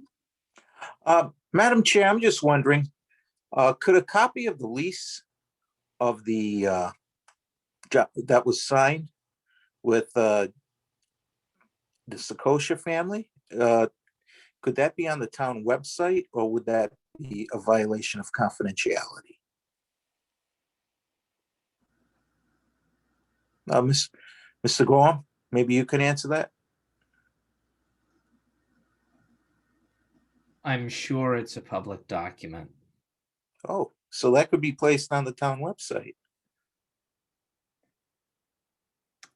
I don't run the website, but it's a public document, so I think you can. Okay. If it's not up there now, and I believe I may have put it up already in the past. If not, I will put it up tomorrow. Wonderful. Thank you, Ed. All right. Go ahead, Mr. Wazika. I'm just wondering which version would you like? Both, so people can look at both, right? I'll give you the whole history on it if it's not up there. Thank you. Very good. People will appreciate that. The voters will appreciate that. And Madam Chair, my interest in Johnson's Pond and Wood Estates is that they are major taxpayers in our town. And quite honestly, they deserve a lot better. So I feel it's an unfair situation is what it is. And when I read, which I should not read, social media, I'll be more careful when I read social media from this point forward. Thank you. Excellent. Very good point for all of us. I'd just like to mention that most of the lake is actually in District 1, and I have been on every single road that leads down to and is on the lake. I greatly appreciate the beauty of that area. I've kayaked many, many times on Johnson's Pond, so I believe it's a wonderful resource for us and something that we need to preserve and keep as valuable to all generations. So we all as a council are going to work very hard to resolve these issues. But I also note Mr. Murray's comments, and he's made them several times during the evening, and that we do have to focus also on our schools. And we have a bond coming up. So when we have conversations that are on one particular topic, Johnson's Pond, which is a very critical one, sometimes it takes the focus away from other conversations. So I just want to ask the members of the council, the school committee, and all the members of the public to consider all the other issues that we have before us, including the coming up bond. We have a referendum coming up to support our budget, our town and school budget in what will be June timeframe. So there are a lot of issues that are facing the public, and I'd ask you all to try to keep in mind to try to determine what you are reading is fake news or whether it is the real, honest to goodness, straightforward news, something that you can rely on. And I think you can rest assured that your town council will do the very best to present what is accurate information and make the best decisions it can based on all the data that it is seeking. So thank you very much for your time, everyone. Mr. Wazika, I think that we have no one else on public comment. Ms. Patno, Chairperson Patno, would you like to adjourn your meeting? Mr. Reptakis, Senator Reptakis has been trying to speak. I'm sorry. Senator Reptakis, I don't know why I'm missing you. Probably on the corner of the screen. Madam President, I want to thank you for allowing me to wrap that up. I just want to say to everyone that Johnson's Pond historically has been part of our community. Whether going back several hundred years, we have been part of the Johnson's Pond tradition, whether it's the fireworks, the ski shows, We've had good years, bad years. I remember back in 2010 when we had the great flood, how many homes got flooded. I remember in 2016 where myself and Jim Lanchman resolved the issue with flood insurance, fighting with FEMA and finally getting a resolution. So it goes on and on. So I just want to tell everyone that we're not going to stop fighting. We're going to keep the pressure on the parties that have caused some grief to all the residents. And I know our Senate staff has been working diligently with Mark Lamoy. He's provided a lot of material to the Senate staff. We looked at other jurisdictions. We looked at Echo Lake. We looked at Pasco Lake, Boone Lake, how they set up their pond jurisdictions. And they've had almost similar problems to what we're facing in Johnson's Pond. So the General Assembly is ready to act. We're going to be working with the town of Coventry, whether it's prohibiting a type of action by those individuals that want to cause harm to the residents. So there is a lot of statute that we are currently investigating that we can adopt for the town of Coventry to help everyone. Those that border the pond, and all the residents of Coventry that use the pond. Like I said, we've had a rich tradition, and we're not going to stop in 2021. We're going to continue that tradition, working with all our state agencies in finding every state statute that is going to be violated by this individual parties, that we are going to have a resolution that's going to be fair and honest and keep continuing our rich history and tradition of Johnson's Pond for the town of Coventry. Thank you. Thank you, Senator Raptakis. That was a very nice summary of the value that we all feel for Johnson's Pond. We appreciate your comments. Chairperson Patno, would you like to adjourn your meeting? Yes, I would. Thank you, President Dixon. Is there a motion from one of my committee members to adjourn? I have 9:41. Madam Chair, I make a motion to adjourn at 9:41 PM. I second the motion. There's second. Thank you. And in the interest of time, could my members just raise your hand so we can see? We have a unanimous. It looks like the motion carries 5-0. Thank you. Thank you. May I have a motion from the member of the town council to adjourn our meeting at 9:42? I'll make a motion. Thank you. Do I have a second? I'll second it. Ms. Patno had a great idea. Why don't we raise our hand if we would like to adjourn? It looks like we all want to adjourn. The motion passes. Thank you very much. The motion is, the meeting is adjourned at 9:42. Well, Bless you. this was a great meeting. Thank you so much, everyone. Thank you, everyone who attended tonight. Thank you. Thank you. Thank you. Thank you, everyone. Good night. Good night. Eddie boy. Good night, Ed.